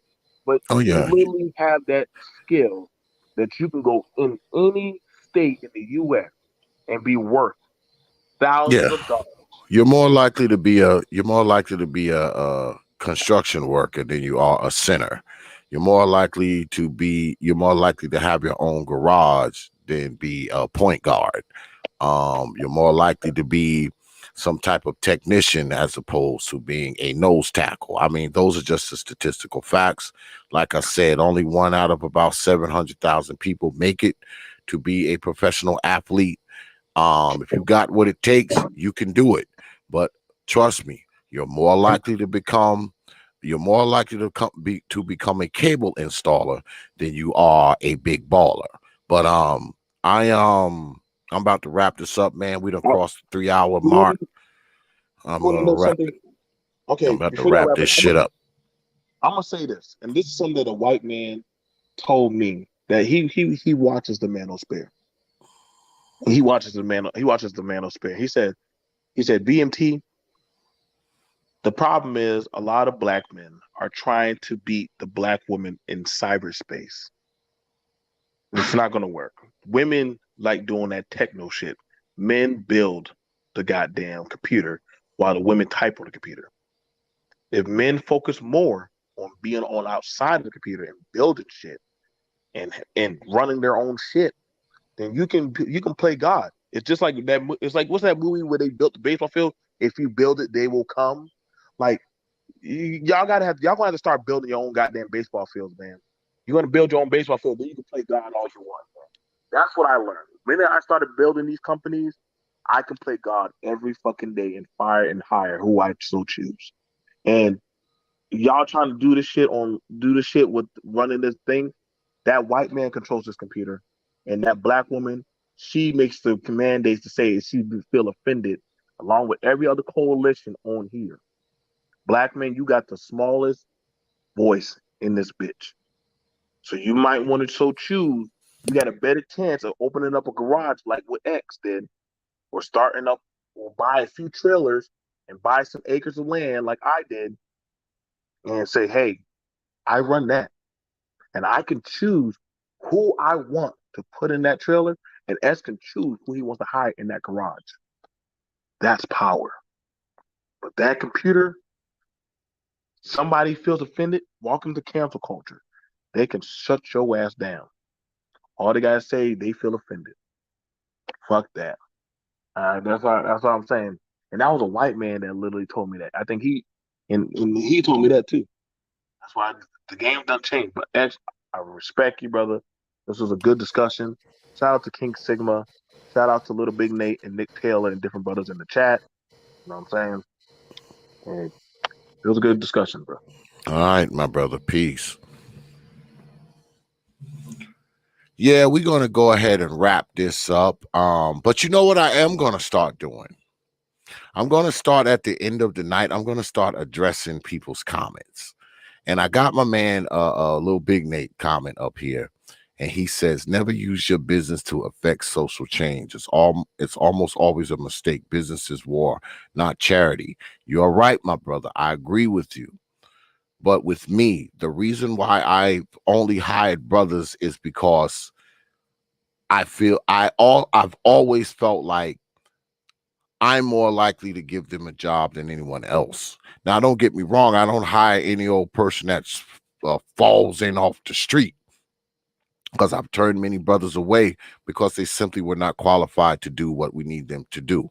Likewise, I've fired quite a few people. I went through about 40 people over the past, 7 years or so, 7.5 years. It happens. You being black doesn't protect you from being fired.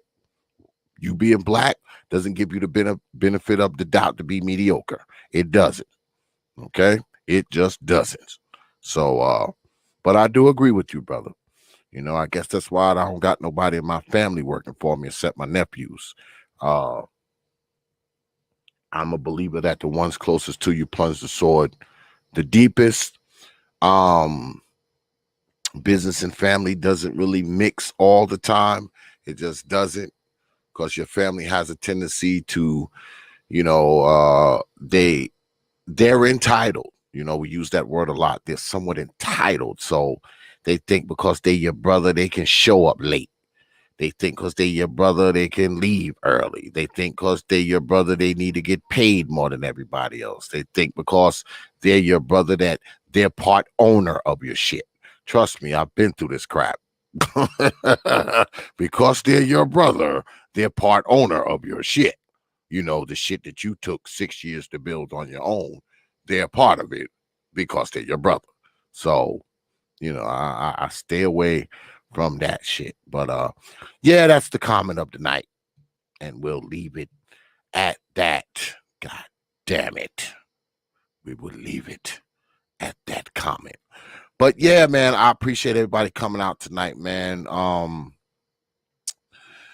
I don't know. Tonight it was a good conversation. Then it just got steered crazy, and then I don't know. But yeah, I'm gonna go ahead right now, man, and just hit y'all in the head with T.P.O.T's programming notes.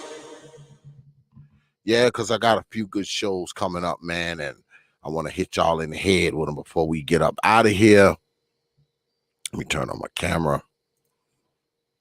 Yeah. Now, we're not doing anything tomorrow, because tomorrow I'm not doing anything. I'm just going to be smoking cigars and drinking beer tomorrow. I ain't trying to fuck around with this YouTube shit. But Saturday, we right back at it. First, 7 p.m. Brother Jay Shine will be here. And Brother Jay Shine has a bone to pick with me, y'all. Yeah. You know, you see the title of the show, Hours of Power.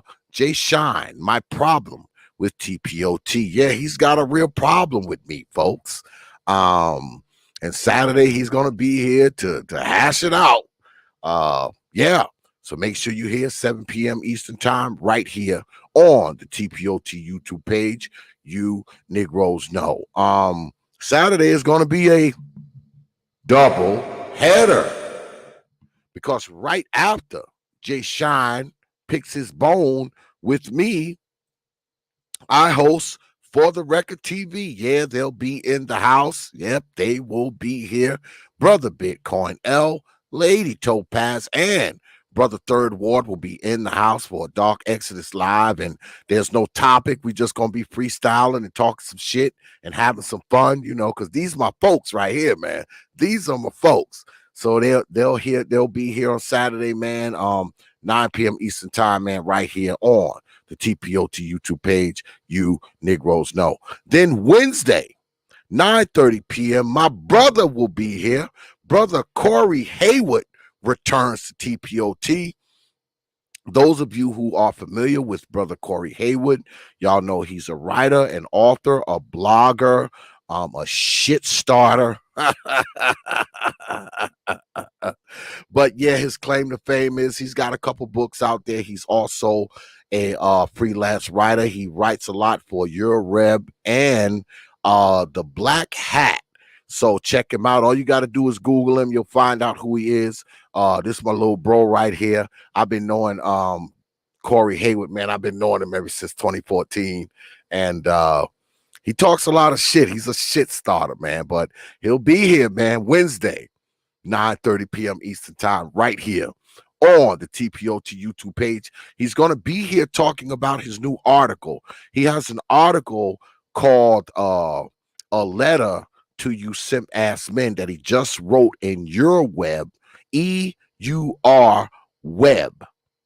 So go ahead and check that out. The link is actually in the description box of the video.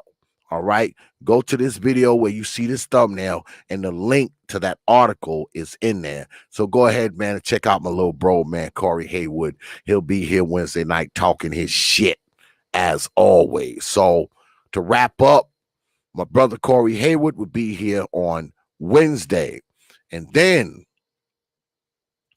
Saturday, my folks will be here at 9 p.m. for the Record TV. And right before them, Brother Jay Shine will be here, and he has a bone to pick with old X. So we're going to see how it goes, and hopefully y'all be here, man. It's probably going to be a good show, and it might just roll right into the For the Record TV interview. I don't even know.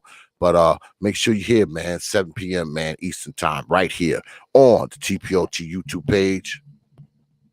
You Negroes know. All right? All right. So with that, we're going to go ahead and wrap up. I appreciate the Cash Apps. I appreciate y'all being here more than anything else.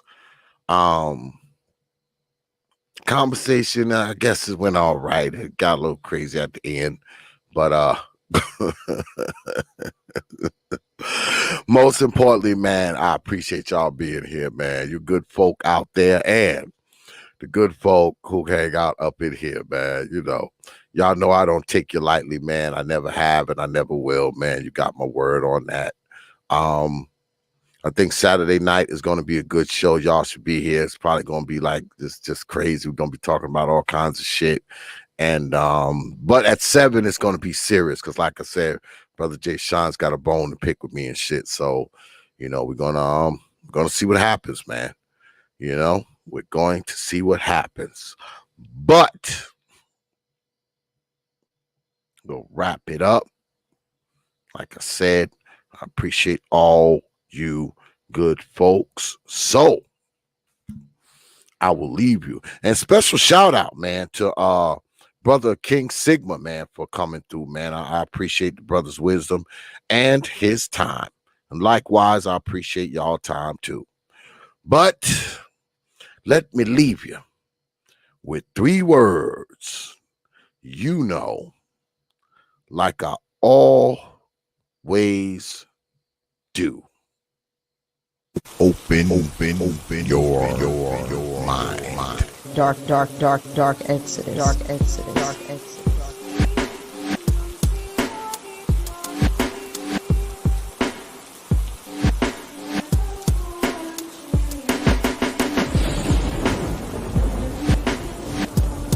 The protester. Dark exodus.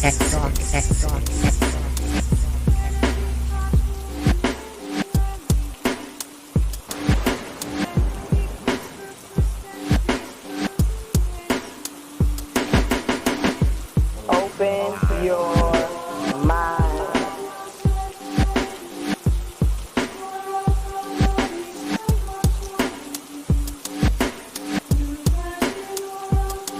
You know.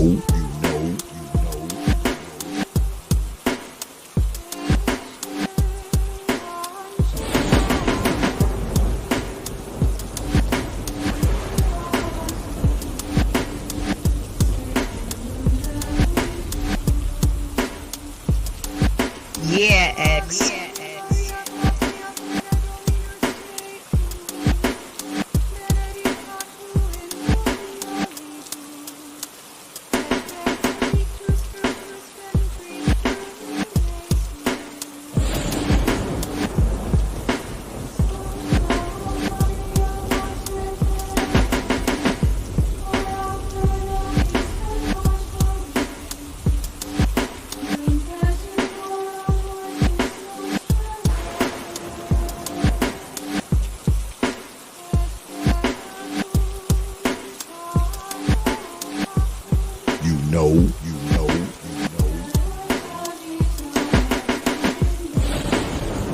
Dark exodus.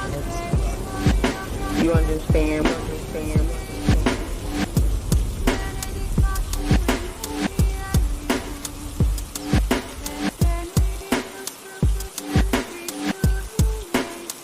Yeah, X.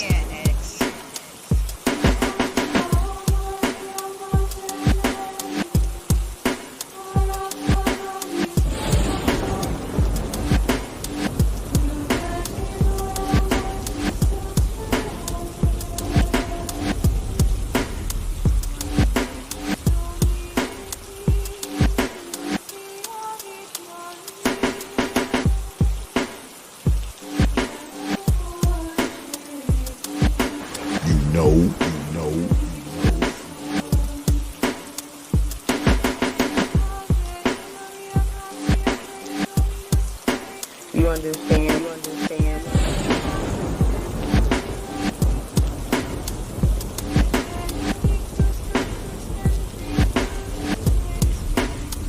Open your mind.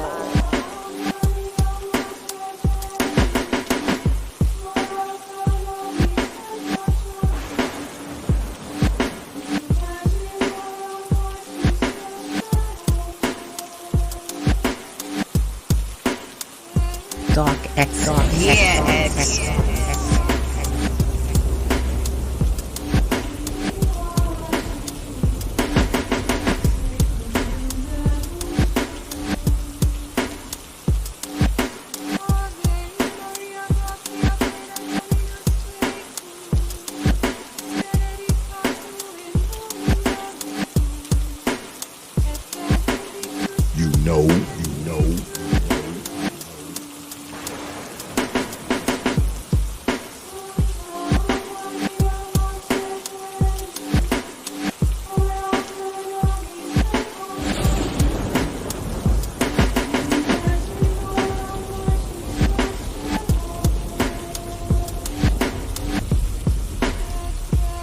You understand?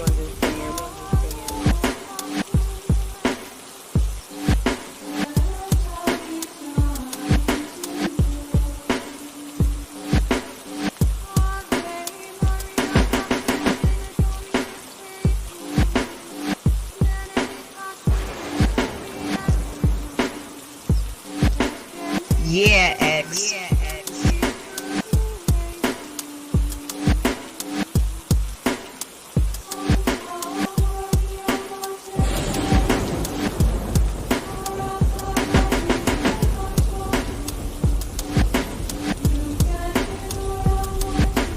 Open your mind. Dark Exodus. Dark Exodus. Dark Exodus. Dark Exodus.